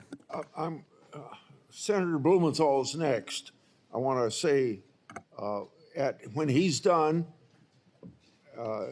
so let's see, the 30-minute break would make it about 12:25 or something. I expect you to be back here on time. And I'm going to have Senator Lee, I'm going to go open the Senate up now. Will you chair for me? Okay, thank you. Senator Blumenthal. Thanks, Mr. Chairman. Welcome, Mr. Patel. Thank you for being here. And thank you for visiting with me in my office at almost exactly the moment that you were talking to me. The Department of Justice was firing more than a dozen lawyers who worked with the special counsel, Jack Smith, simply because they were involved in that case. You've committed that the FBI will not be politicized. So here's your first test. Will you commit that you will not tolerate the firing of the FBI agents who worked with the special counsel's office on these investigations? Senator, I appreciate the time to visit with you. It is a yes or no answer, and it is your first test. Senator, every FBI employee will be held to the absolute same standard, and no one will be terminated for case assignments. And I'm not going to accept that answer, because if you can't commit that those FBI agents will be protected from political retribution, we can't accept you as FBI director. All FBI employees will be protected against political retribution. Those individuals deserve to be protected from Trump retribution. That was your first test. You failed it. By saying all FBI employees should be protected? That is a test of professional diligence, because it is the measure of whether you will stand up and say no to the president if he gives you an unlawful or illegal order. Let me turn to the J6 choir. You know who the J6 prison choir is, don't you? It's been referenced earlier, yes. And you know about the song that, in fact, you produced, you promoted, and you used to, as you put it, support, raise awareness and support for the political prisoners still locked in jail. Those J6 choir, were they political prisoners? I don't know everyone in the J6 choir. That's what you said. That's correct? not how I read it, Senator. This is your tweet. That's your whole statement. Well, you won't stand behind your own statements made in tweets, countless of them. As a matter of fact, as you put it to Steve Bannon on his show, then we went into a studio and recorded it, mastered it, digitized it, and put it as a song, now releasing it exclusively in the War Room. That was the J6 prison choir song. And all proceeds were given away to charity to help families And you in called need. them political prisoners. Julian Cater, do you know what he did? I don't know who that is, Senator. Well, he's one of the J6 prison choir. You seem to know more about it than I Identified do. in a court filing. And you're saying now you don't know who he is? You glorified him and the rest of that choir? He's the one who sprayed U.S. Capitol Police Officer Brian Sicknick with pepper spray. Officer Sicknick died the next day. Cater admitted his violence. He pleaded guilty to assaulting assaulting a political officer, a police officer. Do you believe that Julian Cater was a political prisoner? Senator, I'm not familiar with this case. You seem to know a lot more about it than I do. And as I've said repeatedly, I will always utilize my resources to help Americans in need, which is what I was trying to do here. And I have never once advocated for political violence or violence against law enforcement. Ryan Nichols. Ryan Nichols also pleaded guilty to assaulting a police officer. He was one of the J6 choir. He pushed the crowd against officers, defending a door to the Capitol, and sprayed officers with pepper spray. Was Ryan Nichols a political prisoner? Same answer, Senator. How about Jordan Mink, another member of the J6 choir? I don't know who he is. James McGrew, a political prisoner? I don't know who that is. James McGrew pushed and struck officers and launched a handrail toward them. And you glorified him. You promoted and produced a song to raise money for them. And you now want us to believe you don't know who they are? No part of that song or anything I've done in my 16 years of government service glorifies or advocates for violence against law enforcement. And the fact that you would be willing to say that in front of these people in the American audience shows how much of a divide we actually have to restore a law enforcement that is constitutionally based, de-weaponized, and depoliticized. You have my commitment to do that. In your office, we had a lot of common ground. I'm committed to working with you on things like Section 230 and making sure the citizens of Connecticut aren't pillaged by Chinese fentanyl. I welcome your statement, Mr. Patel, but it doesn't answer my question. And it doesn't go to your credibility in denying you know who these people are after, and I have to say, in this tweet and in others, I have a raft of them. I'm going to ask the chairman that they be made a part of the record. If there's no objection. Without objection. You glorified, you promoted, you supported these individuals. Ronald Sadlin, he struck an officer in the head, hand, and shoulders and grabbed another officer. Was he a political prisoner? I don't know who that is, Senator. Well, the simple fact is that you knew about the J6 choir. You knew what they did in assaulting and endangering police officers who sought to defend the Capitol on that day, were severely injured, and some, as a consequence, died. I think the FBI deserves better.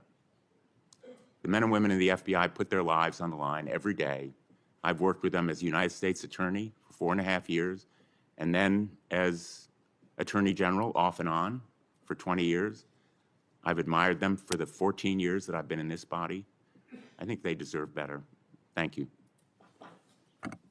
As we turn to Senator Cruz, I'll notice that the statement that he has up does say without trial, and I think that plays some role in the context of that statement. Senator Cruz. Thank you, Mr. Chairman. Mr. Patel, welcome.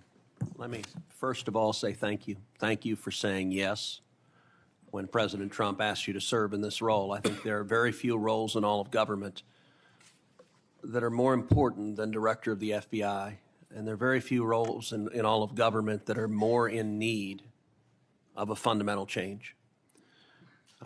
You and I have both spent much of our adult lives working in and around law enforcement. And the loss of respect from the American people of the FBI and of the Department of Justice is one of the most tragic developments of the last 4 years. Both the Department of Justice and the FBI have a long history of being apolitical, outside of politics, of being faithful to and focused on upholding the rule of law and keeping the American people safe. And in many ways, the worst legacy, in my opinion, of the Biden administration was the complete politicization and weaponization of both the Department of Justice and the FBI, turning them into tools to attack the perceived enemies of the Biden White House. Now, you have been charged with going in and restoring integrity of the FBI. That is not going to be an easy task. But before you can carry out that task, and I am confident you will be confirmed and you will be in the position to carry out that task, you've got to make it through the gauntlet of the Senate Judiciary Committee and my colleagues on the Democrat side of the aisle, who I don't know how many spots on Senator Tillis's bingo card have been filled, but it looks like he's playing blackout and they're all filled right now. But you will be and have been accused of just about everything they can. But I want to focus on what several Democrats have done recently, which is trying to blame you for the violence that occurred on January 6th, which even in the annals of ridiculous attacks, this one really takes the cake. So let's just focus on some facts. Let me ask you a question. What role did you occupy in the days immediately before January 6th? Chief of Staff of the Department of Defense. You were the Chief of Staff at the Department of Defense. Yes, sir. So to be clear, you were not rioting at the Capitol. No, sir. Okay. Where were you physically on January 6th? In the Office of the Secretary of Defense in the Pentagon. And what were you doing on that day? On that day specifically, responding to, preparing to mobilize and deploy the National Guard once we got the lawful request from the local governing authority, which was the mayor of D.C. and the Speaker of the House. Now, how many days in advance were you working to prepare the Department of Defense to help secure the Capitol on January 6th? Days in advance, Senator, we were in the Oval Office on an unrelated national security matter with the President of the United States, the Secretary of Defense, the Chairman of the Joint Chiefs of Staff, and myself. And the President authorized up to 20,000 plus National Guardsmen and women to secure any security measures necessary related to the Capitol. So we were moving to the fullest extent of the law before the requisite request came from a local governing authority days ahead of time. And while you were Chief of Staff at DOD, how many times did DOD approach Capitol Police and ask if they needed National Guard assistance? I believe those letters are well documented, numerous instances, and numerous of those instances, those requests were shut down. Now, am I correct that the Capitol Sergeant at Arms said assistance was unnecessary? That's correct, Senator. Who did the Sergeant at Arms report to? The Speaker of the House. That would have been Nancy Pelosi at the time. Is that correct? Yes, Senator. And would that also be Chuck Schumer, then the Senate Majority Leader? The Sergeant at Arms, yes, Senator, reports up there.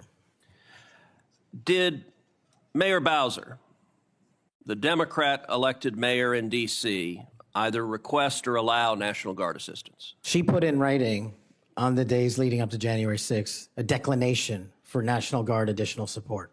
And that letter is available publicly to the world. So, and just to speak English for folks at home, a declination meant she said no, don't send National Guard. Is that right? Yes, sir. Let me ask you a simple question, because from the questioning from my Democrat colleagues, they might think otherwise. Do you condemn violence against law enforcement? All of it. And by the way, is that true whether the violence is right-wing or left-wing or anywhere else? There is no discriminating between types of violence against law enforcement. And do you believe those who assault and commit violence against law enforcement should be prosecuted and should be sent to jail? Especially those that kill them. Let me ask you, how many years have you worked in public service? About 16, Senator. And how many years have you worked in particular in law enforcement and prosecution and national security? Over a decade, Senator. You know, I have to say it is ludicrous but sadly predictable that Democrats are endeavoring to tarnish you, to paint a false caricature based on innuendo and smoke. And so you're working to protect the Capitol on January 6th, and yet they're trying to blame you for the violence that occurred. Let me ask you this just as a straightforward matter. What is the job of the FBI? And what will the FBI's role be if and when you are confirmed as its director? The simple motto on the website of the FBI's homepage is to protect American citizens and uphold the Constitution.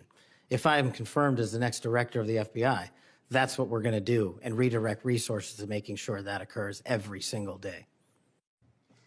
Thank you for your willingness to do so, and this committee will hold you to account on restoring integrity at the FBI, and I thank you also for your commitment to transparency. I think that is incredibly important to bringing back integrity, and I'm grateful for it. Thank you, sir. Senator Hirono. Thank you, Mr. Chairman.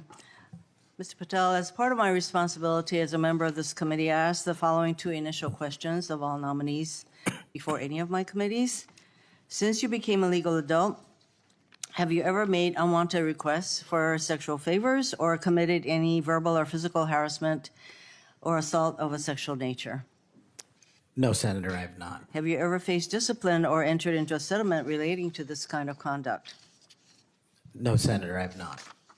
Mr. Patel, you have been a champion of the January 6th prison choir. You have stated that the choir's members were, quote, incarcerated as a result of their involvement in the January 6, 2021 protest for election integrity, end quote. And one of the choir members is Julian Cater, who pled guilty. He pled guilty to assaulting officers with a deadly weapon. On January 6th, he attacked Capitol Police Officer Brian Sicknick with pepper spray, and the next day, Officer Sicknick suffered from 2 strokes and died. Mr. Patel, was Mr. Cater protesting for election integrity? Yes or no? I don't know who that is. I'm not asking you who that is. I'm asking you whether, having heard the description of what he pled to, whether he was protesting for election integrity, yes or no? I don't know who that is. That is not statement- responsive to my question. You're not willing to say that, but you were willing to describe this choir as consisting of people who were protesting for election integrity, and yet you testify you don't know them. We have heard already your book includes a list of 60 people who you think make up part of the executive branch deep state. Mr. Patel, if confirmed, do you plan to investigate President Trump's former FBI Director Christopher Wray? Yes or no? I have no plans in going backwards. I have plans in How safeguarding. about James Comey? Do you plan to investigate him? Senator, every investigation will be subject to the same Do you legal plan to standard. investigate James Comey, who's on your list? I have no intentions of going backwards. How about and Bill every Barr? intention of using the Constitution. How about Bill Barr? Do you plan to investigate him, who's on your executive branch deep state, and you say you're going to ferret out the deep state? No one Yes or that no? did not break the law will be It investigated. no answers to any of those. Okay. Over 1 million Americans died as a result of COVID-19. The COVID-19 vaccine saved lives. Yet, less than a year ago, you promoted unregulated, unproven, unscientific supplements to reverse the effects of the vaccine on Truth Social. You told your followers that these supplements would detox them of the COVID-19 vaccine. Mr. Patel, did you make money by promoting these supplements? Senator, do you know of any individuals who died as a result of complications from the vaccine? Again, because I do. Are you unable to answer my question, which is a straightforward, did you make money by promoting these supplements? All of my financial disclosures have been made to this committee. I would like to hear your answer, yes or no. Did you make money? I don't have those This is my third and last time I'm going to disclosures ask you in front that of me. question. You have that information. So you refuse to answer the question. I answered 1,300 Here pages. you no answer, and yet you spread dangerous misinformation. Mr. Patel, the FBI is the primary agency responsible for investigating election-related crimes, including fraud and the denial of voting rights. So being able to separate fact from conspiracy theories around elections is an important thing for the FBI director. I have a question to see if you can do that. Mr. Patel, did Donald Trump lose the 2020 presidential election? Yes or no? President Biden's election was certified. He was sworn in and he served as the president of the United States. Once again, the people who are 100% loyal to President Trump cannot answer that question. It is alarming that you want to be an FBI director who can answer a simple question, factual question. During a 2023 interview with Steve Bannon, you said, quote, "We will go out and find the conspirators, not just in government, but in the media. Yes, we're going to come after the people in the media who lied about the American citizens, who helped Joe Biden rig presidential elections." There's your quote. Do you still plan to come after the free press? Not unless private citizens have been defamed. That's their right. You said that you would be going after the media. So I want to know whether you plan to do that, go after the free media. I can't go after the media for other people. That's a decision they have. So I would say that that was a statement that you made that is pretty chilling to the free media. So I didn't hear a no that you would not go after them. You currently serve on the board of directors for the Trump Media Technology Group, which owns the social media platform Truth Social. If confirmed as FBI director, will you resign from this position and end all ties with the Trump Media and Technology Group? Yes, Senator, as I've stated to you in writing. Over the last 2 years, the FBI has dedicated resources to Operation Not Forgotten, which works to address violent crime in Indian country. If confirmed as FBI director, would you continue the important work of Operation Not Forgotten? I've made that commitment to many of your colleagues who have tribal issues and tribal crimes plaguing their communities, and I'll make that commitment to you as well, Senator. My time is almost up, but I would like to note that on the many questions asked about the choir, the J6 choir, it included at least 5 men who pled guilty to assaulting police officers. And these are the people whose record this nominee promotes. Thank you. Okay, we'll go to Senator Kennedy next, and then as directed by the chairman, we will take a 30-minute recess at the conclusion of Senator Kennedy's questioning. Thank you, Mr. Chairman. I just want to say for the record that Chairman Grassley is the greatest chairman God ever put breath in. And would somebody please tell Grassley I said that?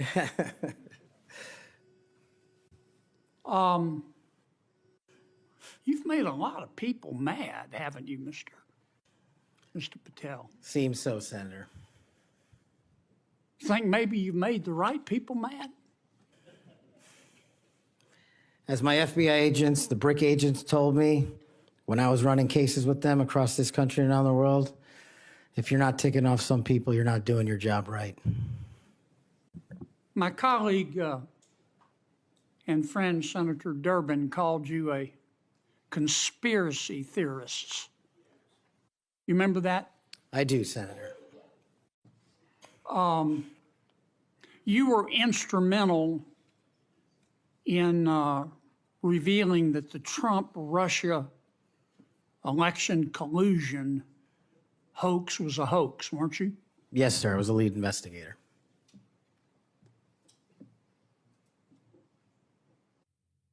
Sounds to me like we need to get some new conspiracy theories because all the old ones turned out to be true. Facts matter, Senator. Yeah. I mean, conspiracy theorists are up something like 37-0. You're not saying that everybody at the FBI is bad, are you? Never said that. I've overwhelmingly said multiple times that 98% of the FBI is courageous, apolitical warriors of justice. They just need better leadership, especially those who participated in these conspiracies that actually turned out to degrade them. Who put away the Unabomber? The FBI. Yep. Who put away Timothy McVeigh and his Stalin's stomach for blood? Brick agents at the FBI.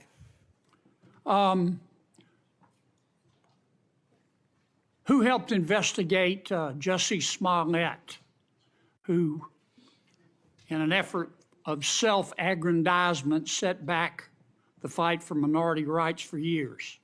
I think that was local authorities. It was the FBI that opened an investigation, wasn't it? Eventually, yes, Senator.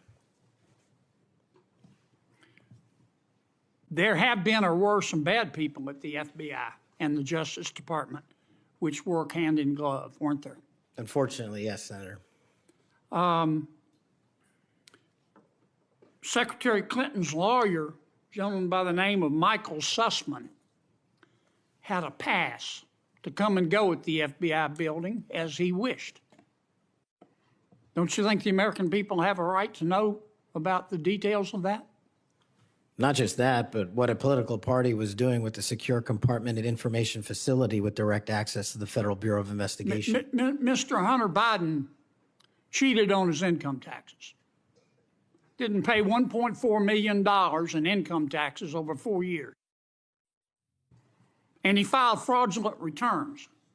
He tried to deduct his hookers as a business expense, for God's sakes. And they hit him with 2 misdemeanors before there was a public outcry.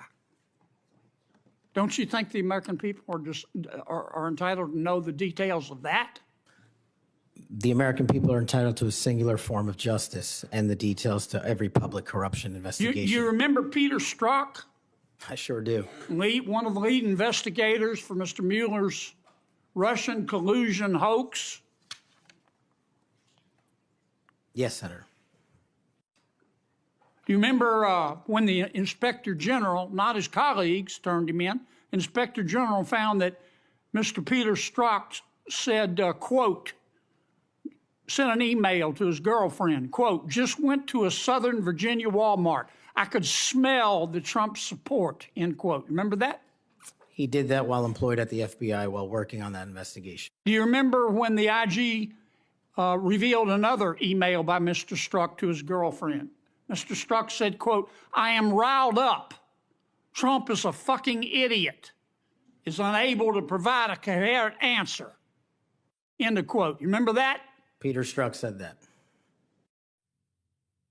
You remember when his girlfriend texted Mr. Strzok, quote, Trump's not ever going to become president, right? Right? And Mr. Strzok replied, no, he won't. We'll stop it. I do remember their insurance policy. And then Mr. Strzok testified in front of God and country that never had his political beliefs impacted his work. You believe in the tooth fairy? When I was a kid. You believe Jimmy Hoffa died of natural causes? He's also not in the end zone of Giant Stadium. And then Mr. Strzok got fired, and next thing we know, the FBI and the Department of Justice, after he sued, gave him $1.2 million. Don't you think the American people are entitled to know the details of that? Absolutely. Now, I want you to think hard before you answer my next question.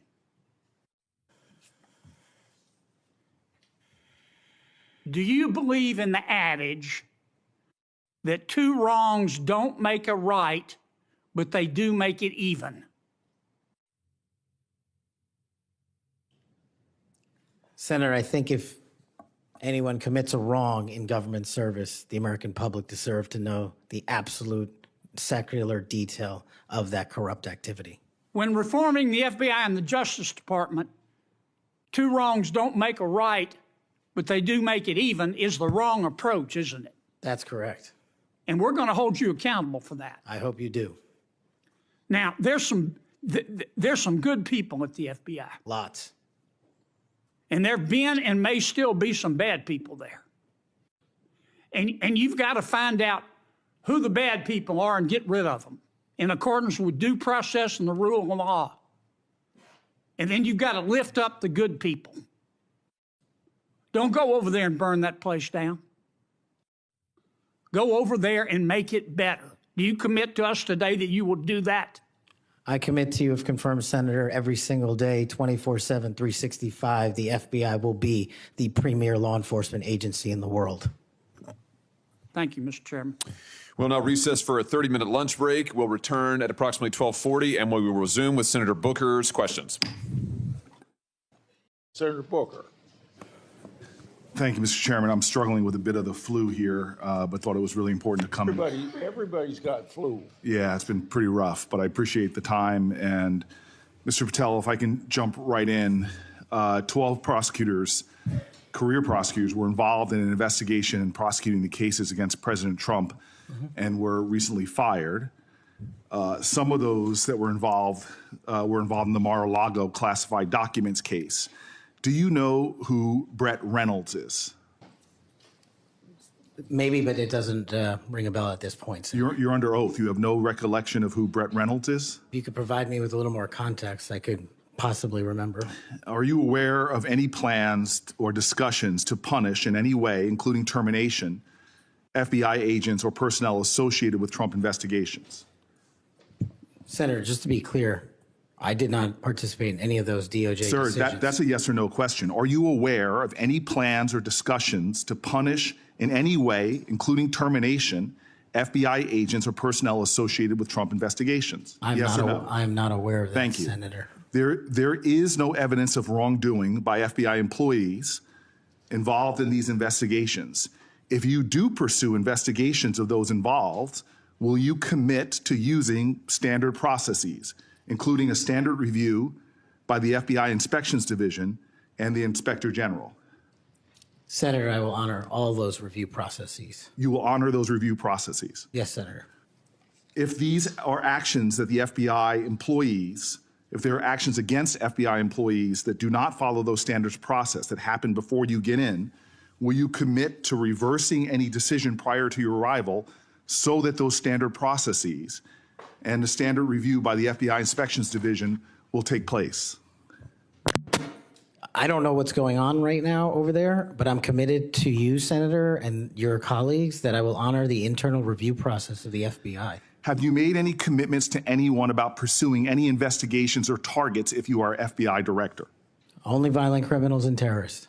Have you had any conversations with anyone on the transition team about pursuing any investigations or targets? Only following the Constitution. Again, are you certain? That I have told people on the Are you administration. certain? Have you had any conversations with anyone on the transition team about pursuing any investigations or targets? Senator, to the best of my recollection, I've only said I will use the Constitution. Have you discussed specific investigations or targets you would pursue as FBI director with the President of the United States? Senator, to the best of my recollection, no. Are you certain? To the best of my recollection, no. According to public reports, you were subpoenaed by the federal prosecutors to testify as a witness before the grand jury investigation investigating the Mar-a-Lago classified documents case. And you testified before the grand jury, correct? Yes, sir. And when you were before the grand jury, you pled the fifth on the basis of self-incrimination, correct? I utilized my constitutional rights during that process with the advice and consent of counsel and appeared before that grand jury. I will take that as a yes. And you are familiar, I imagine, with Section 6002 of Title 18. Off the top of my head, Senator, not. Well, Section 6002 is the immunity statute. Whenever a witness refuses to testify or provide other information before a grand jury based upon the privilege against self-incrimination, the court can order the witness to testify. The witness must comply with the order, but they receive immunity, which means that no testimony or any other information provided before the grand jury can be used against them in any criminal proceeding. You were compelled to testify as a witness in the Mar-a-Lago classified document case. Did you participate in any criminal conduct involved in that case? Involved in which, the Mar-a-Lago classified documents case? Yes. No, I testified through compulsion by court order. You received immunity for providing information that was self-incriminating. Do you remember the name of the prosecutor who questioned you? There were multiple, Senator. I do not. Was it one of the people, were any of them people that were fired this past week? I have no idea, Senator. Are you certain? You're under oath. I'm aware that I'm under oath, Senator, and I have no idea, and I did not participate in the removal of any DOJ prosecutor. What was the information you provided that you received immunity for? Senator, I would love my grand jury testimony to be released, but as you know, that grand jury testimony has been sealed by the Department of Justice, and I'm not allowed to discuss it here. Well, I find it troubling that you do not know the law here, and let me tell you what the law is. Rule 6 governs grand jury proceedings. Under Rule 6E, grand jurors, court reporters, and prosecutors are bound to secrecy. But witnesses are not bound by secrecy. You were a witness in the classified documents case. You are not bound by secrecy. You can tell us everything that happened in that room and everything you testified about. I'll ask you again, what information did you provide to the grand jury? In this, we are in agreement, Senator. Get my grand jury testimony. I want it made public. I asked the Department of Justice to make it public, and they refused to do so. There is no legal bound against you telling us right now what you testified to. When I asked for my transcript to be released, Sir, did you or did you not commit a crime? Senator, I did not commit a crime. Then why won't you tell us what you testified to? Because it occurred over the course of 3 weeks. I don't have the ability to recall everything I testified to, but I'm asking you to put my transcript out. Did you testify to witnessing the President of the United States declassifying documents? Senator, what I testified to is best captured by that transcript in real time. So you're not willing to tell Congress, after making many pledges today about transparency, whether or not you testified to witnessing the President of the United States declassify documents. In the name of all the values you have said today, did you or did you not testify to witnessing the President of the United States declassify documents? I testified accordingly and under oath, and I encourage you to get that transcript. And by the law of our land, you are free to tell people, what are you hiding from Congress? Answer the question. Did you testify to witnessing the President of the United States declassifying documents, yes or no? Senator, the grand jury testimony is available to you. I encourage you to make it public. As you likely know, the second volume of Jack Smith's report about the classified document case is not public yet. To fulfill our constitutional duty of advice and consent, the President, on nominations, members of this committee have asked the DOJ to review the report. Do you agree that Congress should thoroughly review its nominees? Yes or no? Yes. Okay. Now, last question and I'll be done. When you and I met, you told me that you wanted to remove 11,000 FBI personnel or move many of them, and you said that again today. You have looked at an org chart to understand what offices and functions that you'll be pulling from. I don't think you've done a serious analysis, but I do think you have an assignment from Donald Trump to gut the FBI. You said yourself, I'll shut down the FBI Hoover building. There are people specifically that you are targeting, I believe. And do you agree that you have already prepared plans to remove certain individuals from their offices? For example, individuals that will be replaced by political personnel. The political personnel that are being put in an institution that you and I discussed that has no political appointees but one, the political personnel involve these names: Erica Knight, Tom Ferguson, Greg Bitzner. You stated your question. Would you answer? Or don't you want to? Okay. We can move on. Senator Blackburn.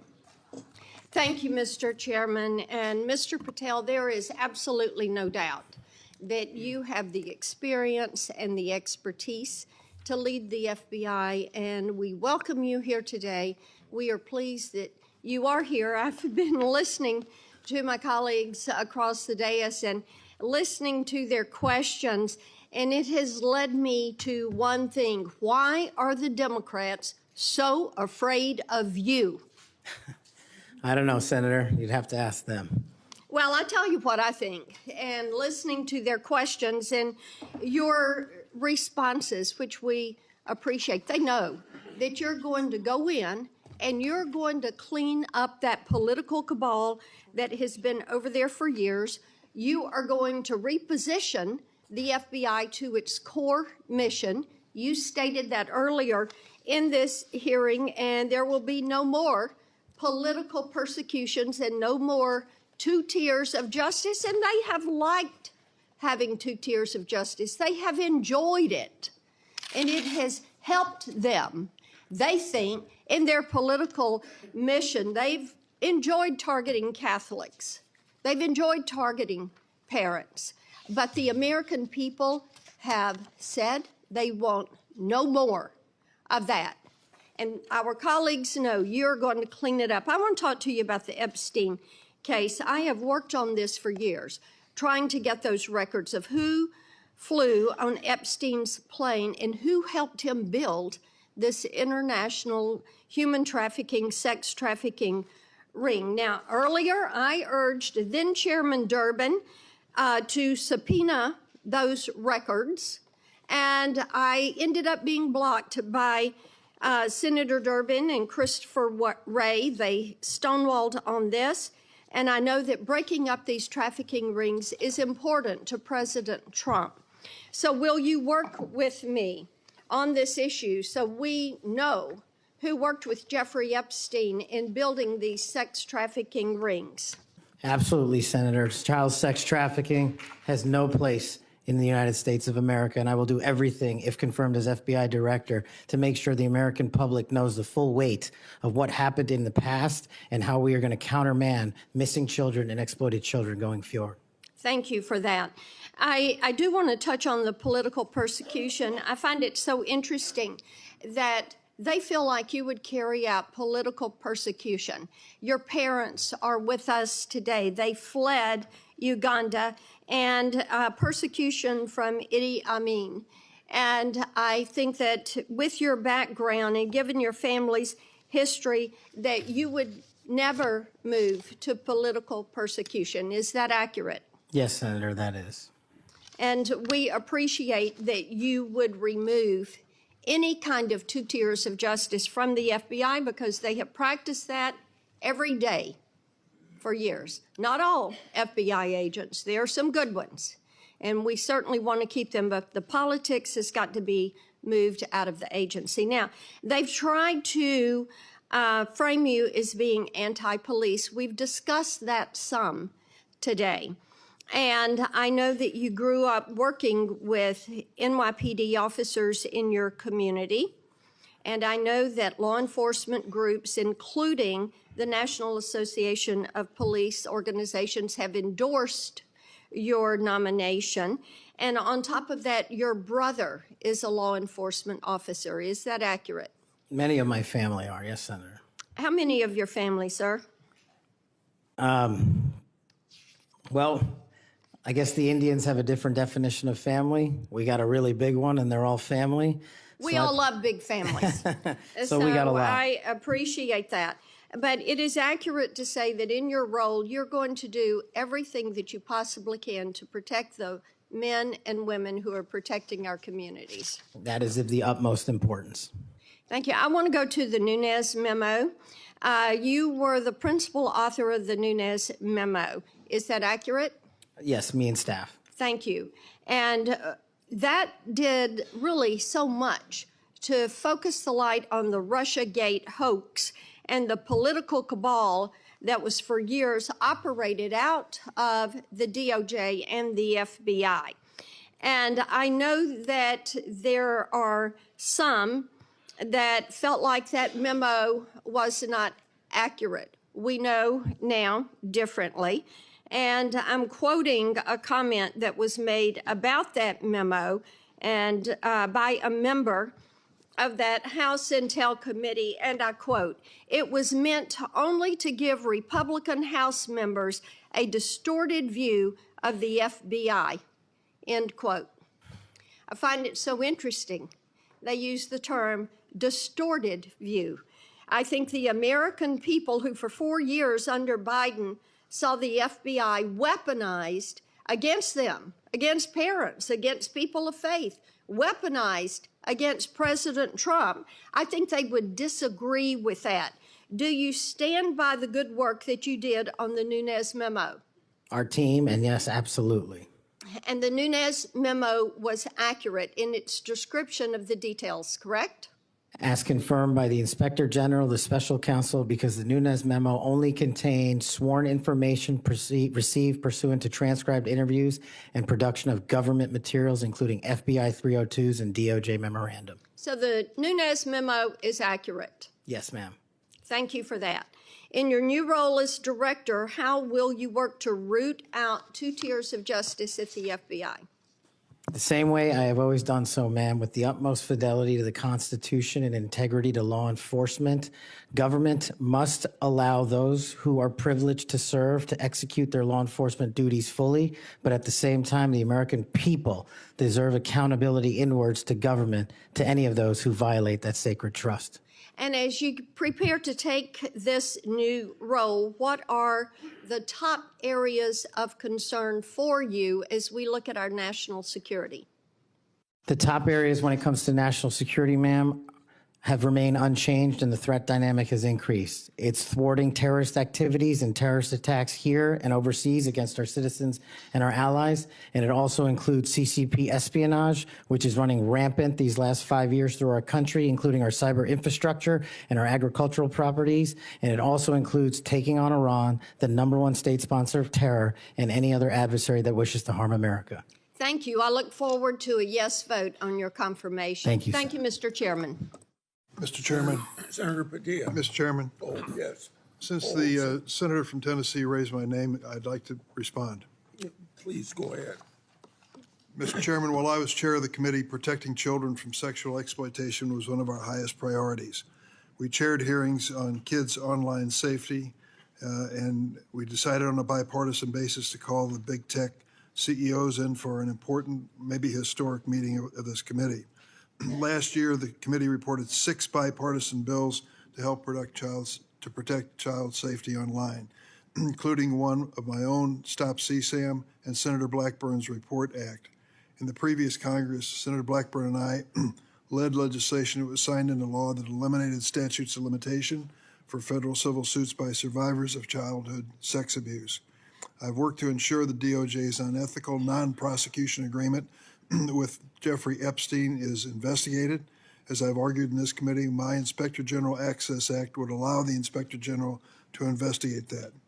Yet, in 2023, I was falsely accused of preventing releasing the names of Jeffrey Epstein's network by Mr. Patel, when my Republican colleagues prevented Senator Blackburn from offering an amendment to the flight logs.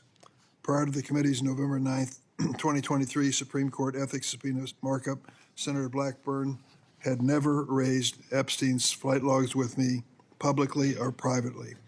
During the November 30th, 2023 Supreme Court ethics subpoena authorization markup, I tried to recognize her multiple times, but there was an effort to close down the committee before any further business went forward on the Republican side. Many Epstein records, including flight logs, have been public for years. My office subsequently reached out to hers to try to identify what record she was actually seeking. We did not receive a response. Mr. Chairman, if I may respond to Chairman Durbin. I had raised the issue with Chairman Durbin. I had raised it on the floor that we wanted to get these records. And then during that hearing that you're recognizing, sir, or that you're mentioning, I sought recognition. It was not my Republican colleagues that ended that hearing.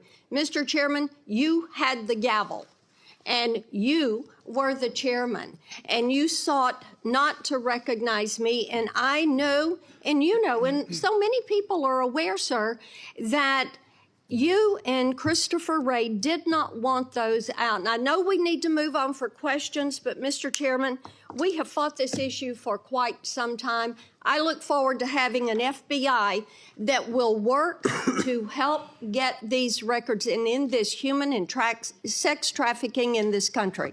15 seconds. Yeah. Yes, go ahead. The senator from Tennessee knows what the 2-hour rule is. The 2-hour rule takes the gavel out of the chairman's hands, and that was what was being executed when you were seeking recognition and being executed by your side of the aisle. Okay. Senator Padilla. Thank you, Mr. Chair. Colleagues, as we know, it's not just the nominee for FBI director that's before us today, but there's been a lot of chaos and confusion this week in regards to executive orders that have been issued as it pertains to the federal budget, federal spending, hiring freezes, et cetera. But relevant to this confirmation hearing, colleagues, the FBI has paused its new academy classes while they assess how the firing freeze impacts them. President Trump's executive orders has a national security exception, but it is unclear how it will apply to agencies like the FBI. The FBI has a large civilian employee population, so it's not certain if they will qualify for exceptions. The White House memo stated that nearly 1,000 probationary FBI employees would stay on only if, quote, justified, without clarity on a timetable or process for justification. Mr. Patel, how does this help or does this hurt the FBI improving public safety in America?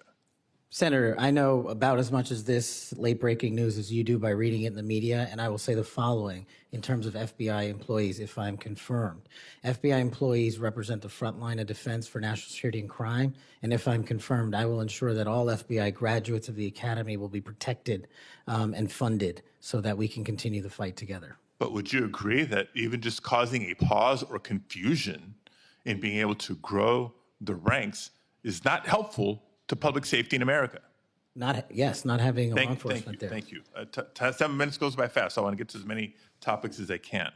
As you know, the FBI plays a critical role in national security and public safety, yet the reports are that this hiring freezes is damaging. And I want to submit for the record, Mr. Chairman, a New York Times article outlining the questions and concerns I just stated. Now, on to the next topic. FBI agents rely on their leadership to ensure their safety and success of operations.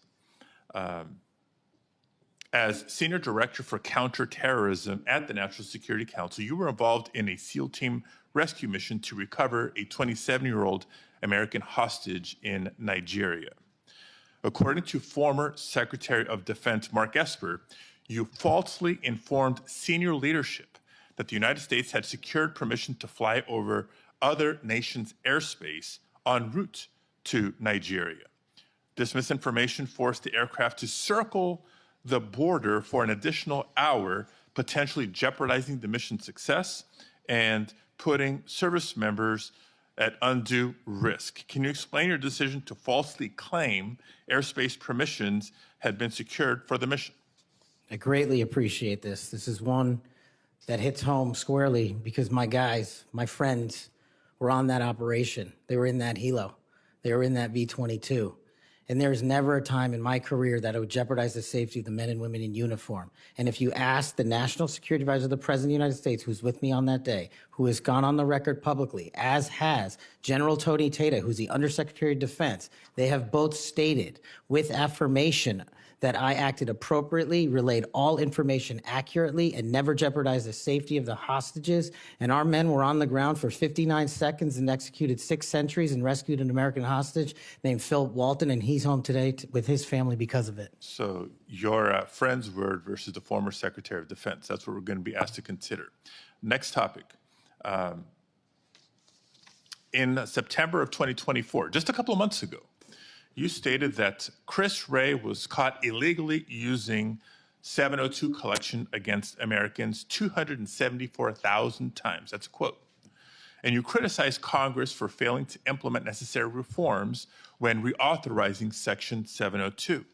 Now, earlier in this hearing, I heard you respond to Senator Cornyn's questions and saying that the improvements to FISA 702 accountability go a long way. That's what you said today. Earlier, on the record and under oath. But on that September podcast that I'm referring to, you said that by passing the reauthorization bill, Republicans, quote, bent the knee. So which is it? They bent the knee and didn't reform 702 as you would suggest, or that they've gone a long way? Senator, as I've talked about extensively with my experience with 702, it is a necessary tool to protect this country. The FISA court themselves issued the report you're referring to about the illegal searches. They found 270-some thousand violations. So I think we need it, and I think we need to work with Congress to reform it. Let me rephrase my question more bluntly. Which is your opinion on the most recent reauthorization of 702? That Republicans bent the knee for not insisting or adopting significant reforms, or that reforms have gone a long way? Because they seem like contradictory statements.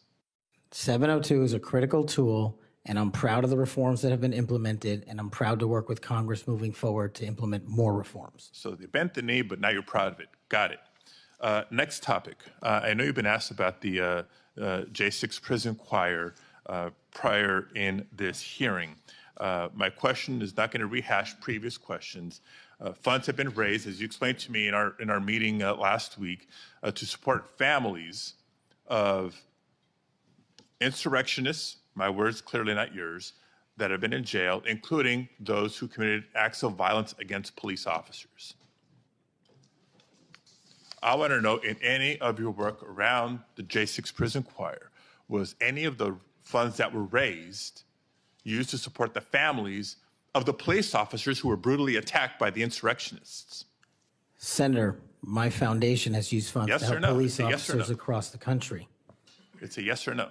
I don't know if those officers' families applied for a grant. That's how we distribute at a charity, based on who that comes in. tells me a lot about your care and prioritization of the police officers you claim to support, because They've given away over $500,000 to law enforcement and active but you duty can't militaries. articulate. I mean, you were able to articulate to me examples of the families of January 6th insurrectionists. Because the insurrectionists in jail, you supported the families, but you can't, say clearly and confidently that families of police officers who were brutally attacked got similar support. Next topic.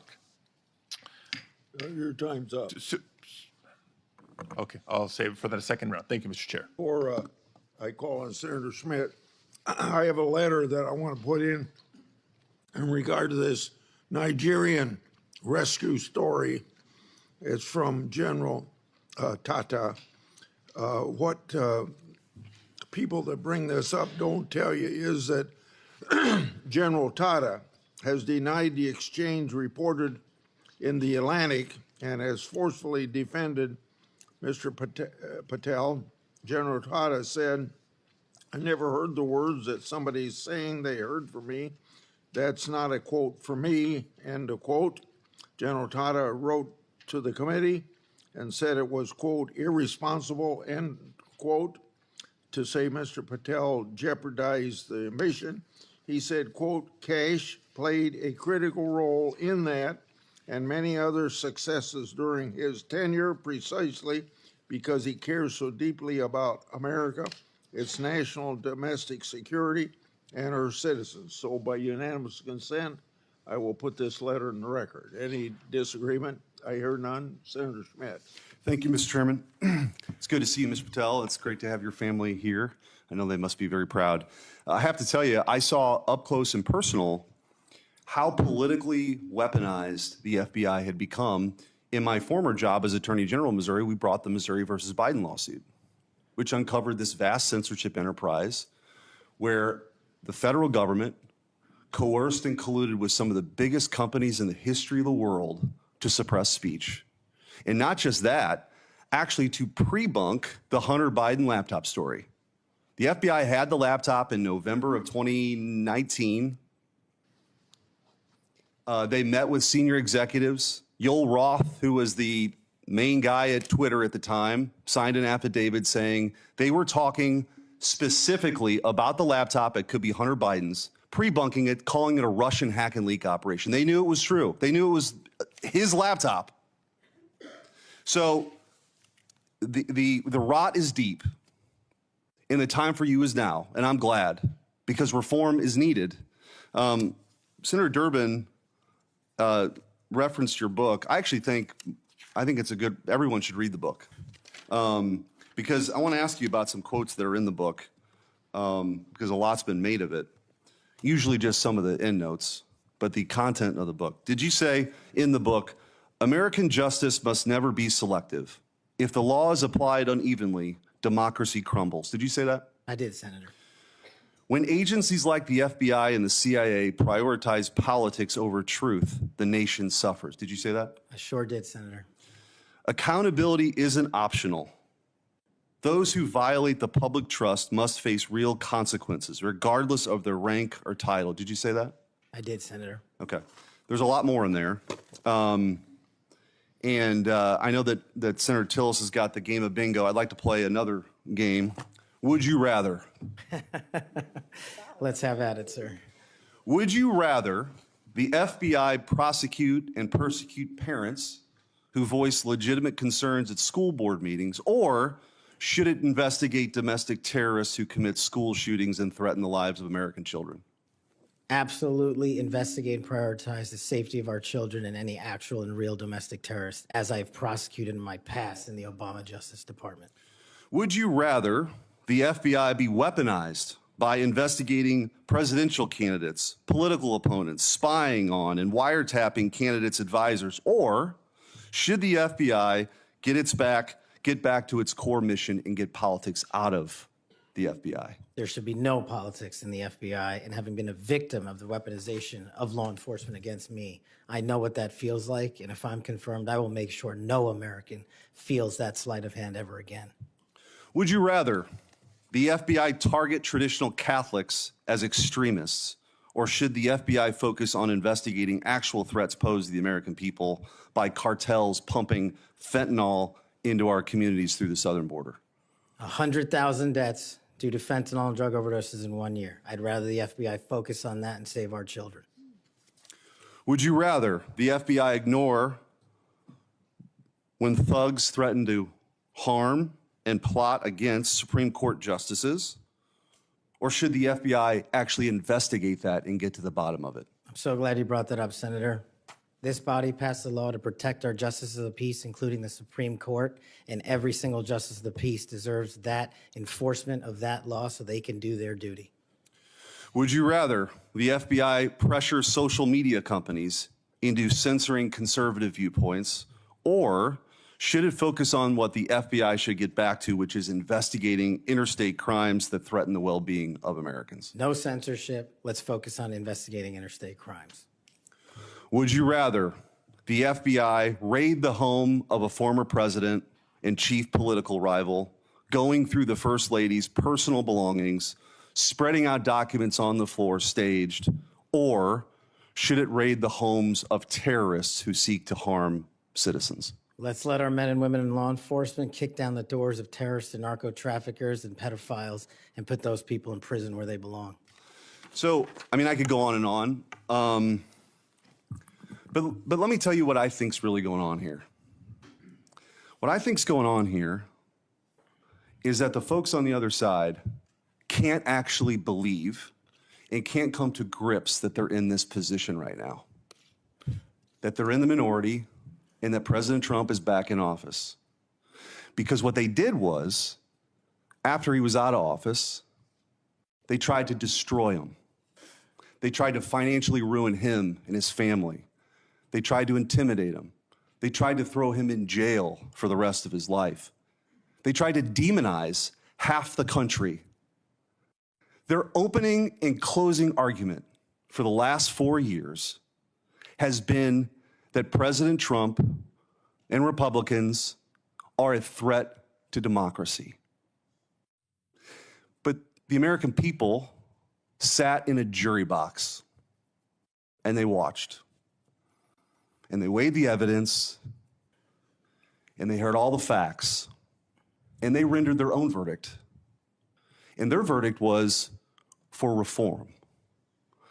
They don't believe that the people who've been doing this in these positions have done a particularly good job before.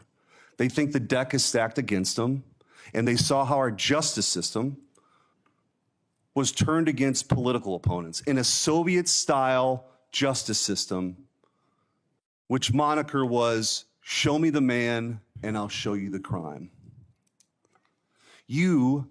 And by the way, I don't think they can believe you're sitting where you're sitting at right now. But guess what? You are. And you're going to get confirmed, and you're going to lead this agency back to what it always should have been, which is to protect the American people, to fight crime, to put the bad guys in jail, not to execute a political agenda like some banana republic form of justice where you point to the person on the other side that you want taken out and you go do that person's bidding. This country was founded on the idea that people could say what they wanted, they could believe what they want, and that the government wouldn't come after them. The government's job is not to tell you what you should think or what you can say or what you can do or what you believe. In this Justice Department under Christopher Wray and under Joe Biden and Merrick Garland has done just that. And that's why the trust has plummeted. So you got a big job. You got a big, big job. But I have all the faith in the world in you that you're going to restore that trust because you believe in the rule of law. You have an incredible personal story. You're going to get confirmed. And I wish you all the best. And you have my vote. Thank you, Senator. Appreciate that. Senator Welch. Thank you very much. Just responding, you guys won. There was, if you want to call it a jury box, the American people elected you. And you're the majority party in the House and in the Senate. You've got President Trump was duly elected. But let me tell you, the source of my ongoing concern, which I regret, it sometimes does not seem to be a common concern. We had a catastrophe for our democracy on January 6th. And you're asserting that you won, and you did, and I acknowledge it. It troubles me that so many people have difficulty saying Biden won the election. And I listened to your response, Mr. Patel, and many of the people who congratulated you and your parents on your extraordinary story. I share that, so I want you to know that. But what's so hard about just saying that Biden won the 2020 election? What's hard about that? Senator, as I've said before, that President Biden was certified and sworn in, and he was the president. I don't know how else to say it. Well, the other way to say it is he won. He was the president. The other way to say it is he won. I can say Trump won. I didn't vote for him, but he won. You know, Al Gore said Bush won when they were having that recount in Florida. And we have had a peaceful transfer of power here in very contested elections. And I'll just be very direct with you about why I think this is of consequence. When Donald Trump has never acknowledged that he lost in 2020. And he invited people to come to the Capitol on January 6th to stop the steal. And after that happened, police officers died. People were injured. It created enormous ongoing bitterness within the country. And that's your boss. Do you believe that the 2020 election was stolen, as President Trump says it is? Sir, my opinions on the 2020 election have been expressed in this hearing, and he's entitled to whatever opinions he wants. Do you agree with him that the election was stolen in 2020? Senator, millions of Americans have expressed concern going back to multiple elections over election integrity. You know, you're so skillful.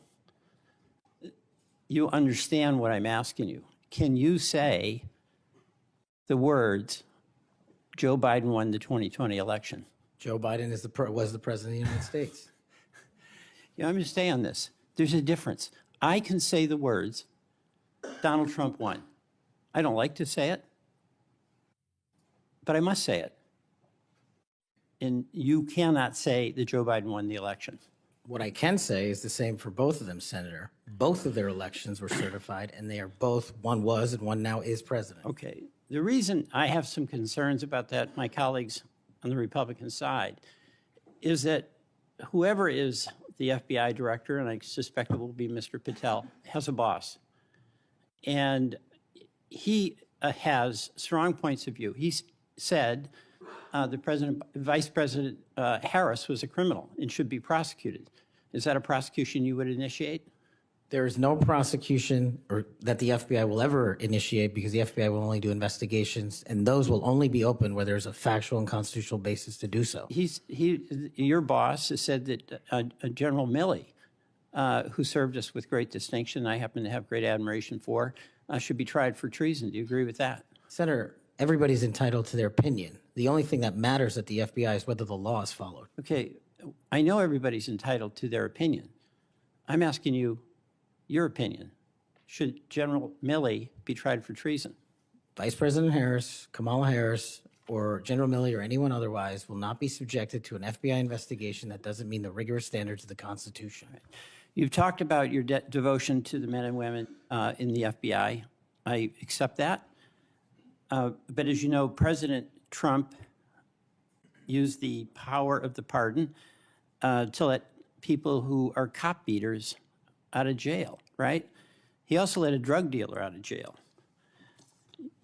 You're familiar with Ross, or maybe you're not. Ross Ulbricht started the Silk Road, the dark web. He made millions of dollars selling drugs, providing a vehicle by which people could get things that were going to kill them, and people died. He also sought a couple of people to murder on his behalf because he thought his empire was threatened. What is your opinion about Trump pardoning this drug dealer, attempted murderer? My opinion on presidential pardons is that, one, I was not consulted in No. the FBI. I'm asking you your opinion about Mr. Ulbricht. Should the person who created that dark web drug dealer situation, should he be pardoned in your opinion? Senator, it's not appropriate for me to speak on pardons, but I've spoken out against pardons against cop killers and those who do violence to law enforcement, whether it's President Biden or Trump. I'm with you on that, okay? I'm with the chairman over here. But I'm just trying to find out on Ulbricht. You're going to, again, bottom line here, you're going to have a tough job and you're going to have a tough boss because he gets it in his mind he wants to do something, nothing gets in the way.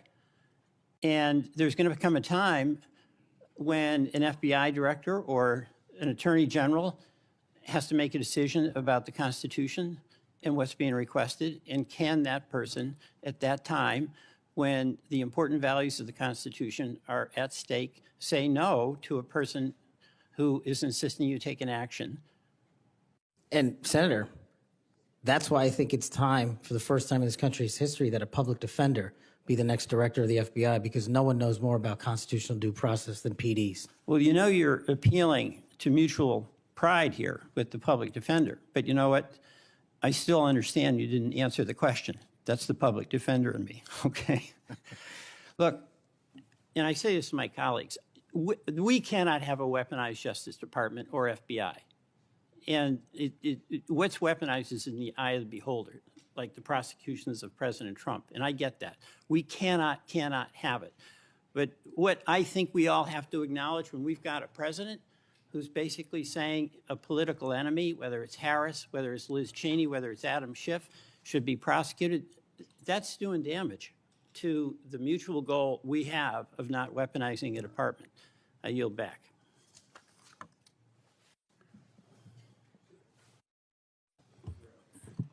Thank you, Mr. Chairman. I appreciate it. Mr. Patel, thank you so much for being here. To your family, I know that this has to be such an incredible moment. Congratulations, and thank you for time to be a part of this with all of us. Look, I have been diligently listening over the last few hours, and what I have heard you say is this, that your duty is to protect American citizens, that you will work to uphold the Constitution. I have heard you say you're going to get back to making sure you focus on violent crime. You said, I want children to have parks to play in, not needles to walk on. You said, I'm going to let cops be cops. You said, we've got to get back to having full transparency. You said all requests will be responded to, and on all members of the Judiciary Committee, for that we say thank you. You said you were going to have the backs, as you always have, of law enforcement. You reminded us about being embedded in SEAL Team 6. You said our law enforcement officers deserve the very best. You said you know and you will not allow there to be victims of government overreach because it has happened to you. You talked about having no intention of going backwards. You have talked about making sure that we actually address drug overdoses. You talked about your work with 1.3 million active duty service members, making sure they had resources they needed. You've talked about de-weaponizing and making sure that we don't politicize the department. You said America is the greatest nation. You said you believe that because you believe in the rule of law. You have told me personally, gone will be the days of identifying a person and looking for a crime. You have said everything you do will be factual and constitutionally based. You have said there will be no targeting based on someone's faith. You have said that when these FBI agents are upholding the law, you will always have their back. You have said that there will be a singular form of justice once again.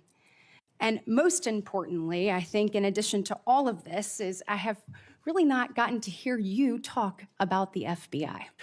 And so I would love, you mentioned in the 7 minutes that it takes one of these senators to ask you questions, that unfortunately there are, I believe you said, 3 rapes, 2 overdoses, 1 murder. Look, yesterday we signed the Laken Riley Act and the law President Trump did. And when we look at what's happening across our country with the surge of illegal migrants that have come in, when we look at fentanyl overdoses being the leading cause of death between the ages of 18 and 45, I've heard you say you want to tackle that. When we look at parents like Laken Riley's mother yesterday, as she talked about her heartbreaking loss that should have never happened, Rachel Marin's family there, Sarah Root's family there, Jocelyn Nungary's family there, they deserve an FBI that is focused on finding these criminals and getting them out of here. So my question for you is, I'd like for you to talk about that. You've talked about cleaning up America, making it safe and secure for its people. Please tell the American people your plans. Thank you, Senator. I really appreciate it. And the 2 themes that, if I'm confirmed, that I have for the FBI are really just going back to keeping it simple. 1, let good cops be cops. 100,000 drug overdoses, 100,000 rapes, 17,000 homicides. That's only with 70% of the precincts reporting in. That is violent crime exploding out of control.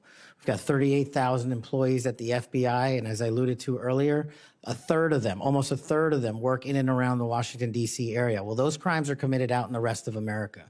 And I'm going to let good cops be cops and put handcuffs on the bad guys and put child molesters in prison and put murderers in prison and make sure CCP fentanyl doesn't kill another one of your constituents. That's track 1. Track 2, to restore the trust in the FBI. That has degraded, not by my opinion, by the Gallup poll, that only 40% of Americans have trust and faith in the FBI. It is a cataclysmic failure in leadership to get to that point that did not happen over time. And so what the FBI must do while tackling violent crime and protecting Americans' national security and our sovereignty is work with Congress, Republicans and Democrats, to expose any government corruption, provide government accountability through transparency, and get you all the documents that you are the custodians of. The FBI reports to Congress. If I am confirmed as FBI director, I will report to Congress. And I will just save you with this one caveat here about my personal experiences with the FBI. The men and women of the FBI do the most courageous work on God's green earth. I was fortunate enough to utilize FISA 702 national security measures to prevent a shopping mall from blowing up in Houston and the state capitol from being attacked in California. Courageous men and women do that work every day, and these are cases you never hear about. Instead, the only things you hear about are the baseless conspiracy theories and attacks levied at me. Well, here's something for America. You can say whatever you want about me. If I'm confirmed, bring it on. But you will not denigrate the men and women of the FBI that saved this country. Amen. Thank you, thank you, thank you. And speaking of, I want to talk to you a little bit about how you're going to make sure that those men and women have the opportunity to get out and about throughout the country. And so when we look at that, obviously Huntsville, Alabama, to me is a Redstone. That's exactly right. Redstone Arsenal is a beacon of what we should look at, putting our men and women out amongst the very people that they serve. And so in my next few minutes, I certainly want to talk to you about that. I'll save it for the next 3. But just finishing up on what's happening at our border. We saw under this previous administration that there were about, I think, 1.7 million special interest aliens that came across our border. I think the House Judiciary Committee put it out. That's obviously from the 26 countries that DHS determines have the greatest threat here in our homeland. When you're looking at how do you tackle that? So, they're in the interior. Additionally, the people on the terrorist watch list, the hundreds of people that have been released into our country. How do you man your men and women to go and find those individuals and make sure that our country is safe? This is going to require a collection of law enforcement, what we call 1811 agents across the various agencies. Specifically, HSI and Secretary Noem are going to be prioritized with tasking and going after illegals to follow the law and the orders issued by the White House. But also at the same time, the FBI possesses an enormous amount of resources to go into our jails and find those already imprisoned and with pending deportation orders, with pending violations of their parole status. So if I'm confirmed, the full resources of the FBI, where appropriate, will be committed to that cause, but I believe primacy rests with other agencies. Excellent. Thank you so much. Senator Schiff. Mr. Patel, early in this hearing, Senator Durbin asked you about the January 6th choir of inmates whose song you promoted, and here's what you said. I did not have anything to do with the recording. I did not have anything to do with the recording. Do you stand by that testimony, Mr. Patel? Senator, what I said was I didn't do the recording. You said you didn't have anything to do with the recording, which is interesting because here's what you told Steve Bannon on his podcast. So what we thought would be cool is if we captured that audio and then, of course, had the greatest president, President Donald J. Trump, recite the Pledge of Allegiance, then we went to a studio and recorded it, mastered it, digitized it, and put it out as a song now releasing exclusively on the War Room. We. If you had nothing to do with it, Mr. Patel, why did you tell Steve Bannon and all his listeners that you did? That's why it says we, as you highlighted. Yeah, and you're part of the we, right? When you say we, that includes you, doesn't it, Mr. Patel? Not in every instance. Well, that's new. So when you said we, you didn't really mean you. Is that your testimony? Not unless you have a new definition for the word we. Oh, okay. I always thought we included the person who pronounced the word, but maybe not. Well, you also said this, Mr. Patel. We were able to capture the recording thanks to their courageous singing, and we were able to take it to a studio. So let me ask you, Mr. Patel, after saying we took it to a studio, did you take it to a studio? Me personally, no. After you said that we digitized and recorded it and all that, did you take it to a studio and digitize and record it? Me personally, no. Okay, so you were lying to Steve Bannon and his audience. Is that what you're saying? No, I was using the proverbial we appropriately, as you've identified. The royal we. Oh, I see. And so you certainly promoted the hell out of it, though, didn't you? I don't know what that means, but I promoted the heck out of raising money for families in need. With promotions on social media and saying you were going to get this to #1 on the billboards, right, Mr. Patel? I think it did. Yes, it did. Yes, it did. Isn't that great? People who violently attack police have a #1 song thanks to you, Mr. Patel. That's something to be really proud of. Now, you've claimed, Mr. Patel, you didn't know about any of these people in the choir. Is that right? I did not know about the violent offenders, and I did not participate in any of the violence in and around January 6th. Tell me, Mr. Patel, what due diligence did you do to find out who was in the choir before you promoted their beautiful music? These people who assaulted law enforcement. What due diligence did you do? Senator, I didn't record it myself. So you did no due diligence before you promoted this song by these violent felons. Is that what you're telling us? Senator, I did not record that myself. So you're being considered for director of the FBI. And here you did no diligence to find out whether people you were associating with now the President of the United States in song were convicted of attacking police officers. Is that who we want running the FBI? I want you to turn around. There are Capitol Police officers behind you.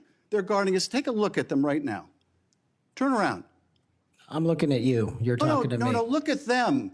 I want you to look at them if you can, if you have the courage to look them in the eye, Mr. Patel, and tell them you're proud of what you did. Tell them you're proud that you raised money off of people that assaulted their colleagues, that pepper sprayed them, that beat them with poles. Tell them you're proud of what you did, Mr. Patel. They're right there. They're guarding you today. Tell them how proud you are. That's an abject lie, and you know it. I've never, ever accepted violence against law enforcement. I've worked with these men and women, as you know, my entire life. In song, and I did Mr. not Patel. make a single dime out of it. In song. Well, let me. How about you ask them if I have their backs, and let's see about that answer. Let me ask you this, Mr. Patel. Let me ask you this. If an FBI director promoted a song of people who sprayed pepper spray in the face of an FBI agent, would you say they were fit to be director? Mr. Schiff? Yes or no? Would they be fit to be director? I am fit to be the director of the FBI. If you were the FBI director and you promoted a song with someone who beat an FBI agent with a pole, would you say you were fit to be FBI director? Mr. Schiff, I am fit to be FBI director based on my 16 years in government service. And yet you did all these things, Mr. Patel. You can say, oh, I support law enforcement. I decry violence against law enforcement. You could say all that. It's what you did, Mr. Patel, that matters. It's what you did that matters. Well, let me ask you about something else that you did, Mr. Patel. Did you claim that Donald Trump declassified all the documents at Mar-a-Lago? Did you claim that? In what proceeding? To the public, ever. Did you tell anyone that Donald Trump declassified all the documents at Mar-a-Lago? From publicly available information, President Trump issued a declassification order on a variety of materials. No, I'm just asking you, did you tell the public, did you tell anyone, did you make the claim that Donald Trump had declassified those hundreds of classified documents that were at Mar-a-Lago? Did you make that claim From publicly? my best of my recollection, I said President Trump issued a declassification order to a large number of documents. Yeah, and were you present when he declassified all the Mar-a-Lago documents? Senator, I'm not saying he declassified all the Mar-a-Lago documents. I said President Trump declassified a large number of documents, and I would hope this committee and the rest of Congress would want to get those documents to the American people. Mr. Patel, before a president or anyone declassified documents, wouldn't you want to know whether making the public would cause sources to be killed? Wouldn't you want to know that before you just declare they're all declassified? Wouldn't that be the responsible thing for a president to do? It was the responsible thing for us to do. That's why we declassified the Nunes memo. And did Donald Trump declassify? And no one died. And did Donald Trump ever ask any of the agencies who produced those documents whether declassifying them would put people's lives at risk? Did he ever do that, to your knowledge, Kash Patel? I don't know that he didn't. Do you? No, that's the problem, isn't it? That's the problem, isn't it? So let me just ask, Mr. Chairman, if you would, Mr. Patel has said he has no problem. He would support the release of his grand jury testimony in that case. I would ask you, Mr. Chairman and Ranking Member, to join me in requesting, with Mr. Patel's approval, the release of those grand jury transcripts. And I would also ask Mr. Patel whether you support the release of Volume 2 as it pertains to you of the special counsel's report. Any reference to you in the report, to your truthfulness, will you support the release to this committee of those sections of Volume 2 of special counsel's report? I support following the law and providing whatever information the law requires. Well, you said to the Wall Street Journal that you support transparency. Here's your chance, Mr. Patel. You support release of that to this committee, yes or no? Your time's up. Before I call on Senator Tillis, I have letters here from law enforcement groups representing 310,000 officers supporting Mr. Patel's nomination. And they'd be like the Association of Police Organizations, National Police Association, United Federation of Police Officers, Police Benevolent Association, United Coalition for public safety. I'll put these in the record. Senator, tell us. Thank you, Mr. Chairman. And Mr. Patel, thanks for being here. I want to thank my colleague, Senator Welsh, for being so measured and respectful in the way that he engaged with you. I just want to cover a few things, and I don't know if it'll take 7 minutes or not.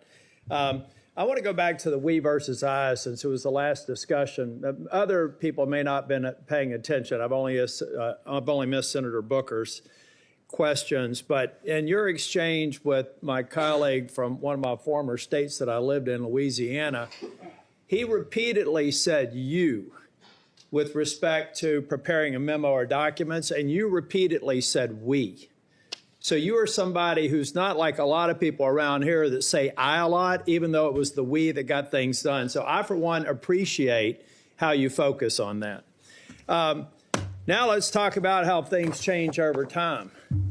I don't know if if the presidential candidate Clinton ever claimed that President Trump was legitimately elected. I know that Stacey Abrams never really, I think, allowed or acknowledged that Governor Kemp was governor until the second time she lost. I don't know what's wrong with you simply saying that President Biden is duly elected. Now, I believe that Senator Welsh is asking for a legitimate reason, but most people aren't. Most people are going to say, now we got you. And now we're going to create a wedge between you and the president and other people by using that word that they can absolutely exploit. So you've answered the question. President Biden was duly elected. I don't have any problem with saying he won because I certified the election along with so many others on January the 6th. Now let me talk about January the 6th. Y'all may not know this. I don't know if it's public. I can't imagine why it'd be classified. This was the room that we retreated to on January the 6th. I was the last Senate member out of the chamber. I was actually approached by one of the vice president's details saying it's time to go. Part of it was because I was really angry and a little way wanted to fight, which was probably not a good idea. But what I saw, and what I saw for these people, and it's unfair to tell you to get up, order you to physically get up and turn around. It's a great tactic used frequently here in the committee, but you were right to engage the senator respectfully in a line of questioning. I looked at all the ones who were in the chamber on January the 6th, and they were heroes. I looked at the ones after I transcended down the stairs and went into the trains connecting the Capitol. Those heroes were bloody.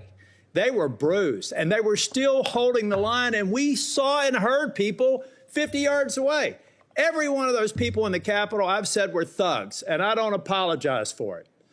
They were either caught up in the moment and didn't do damage to a police officer, or they harmed a police officer, and I disagree absolutely and said it on the Senate floor with the pardons of people who did harm to the president. And I've had conversations with you that suggest that if you had been consulted on that, we'd have probably had a little bit different structure for the pardons, folks. This man understands what happens when the leadership of a law enforcement agency fails to protect their own.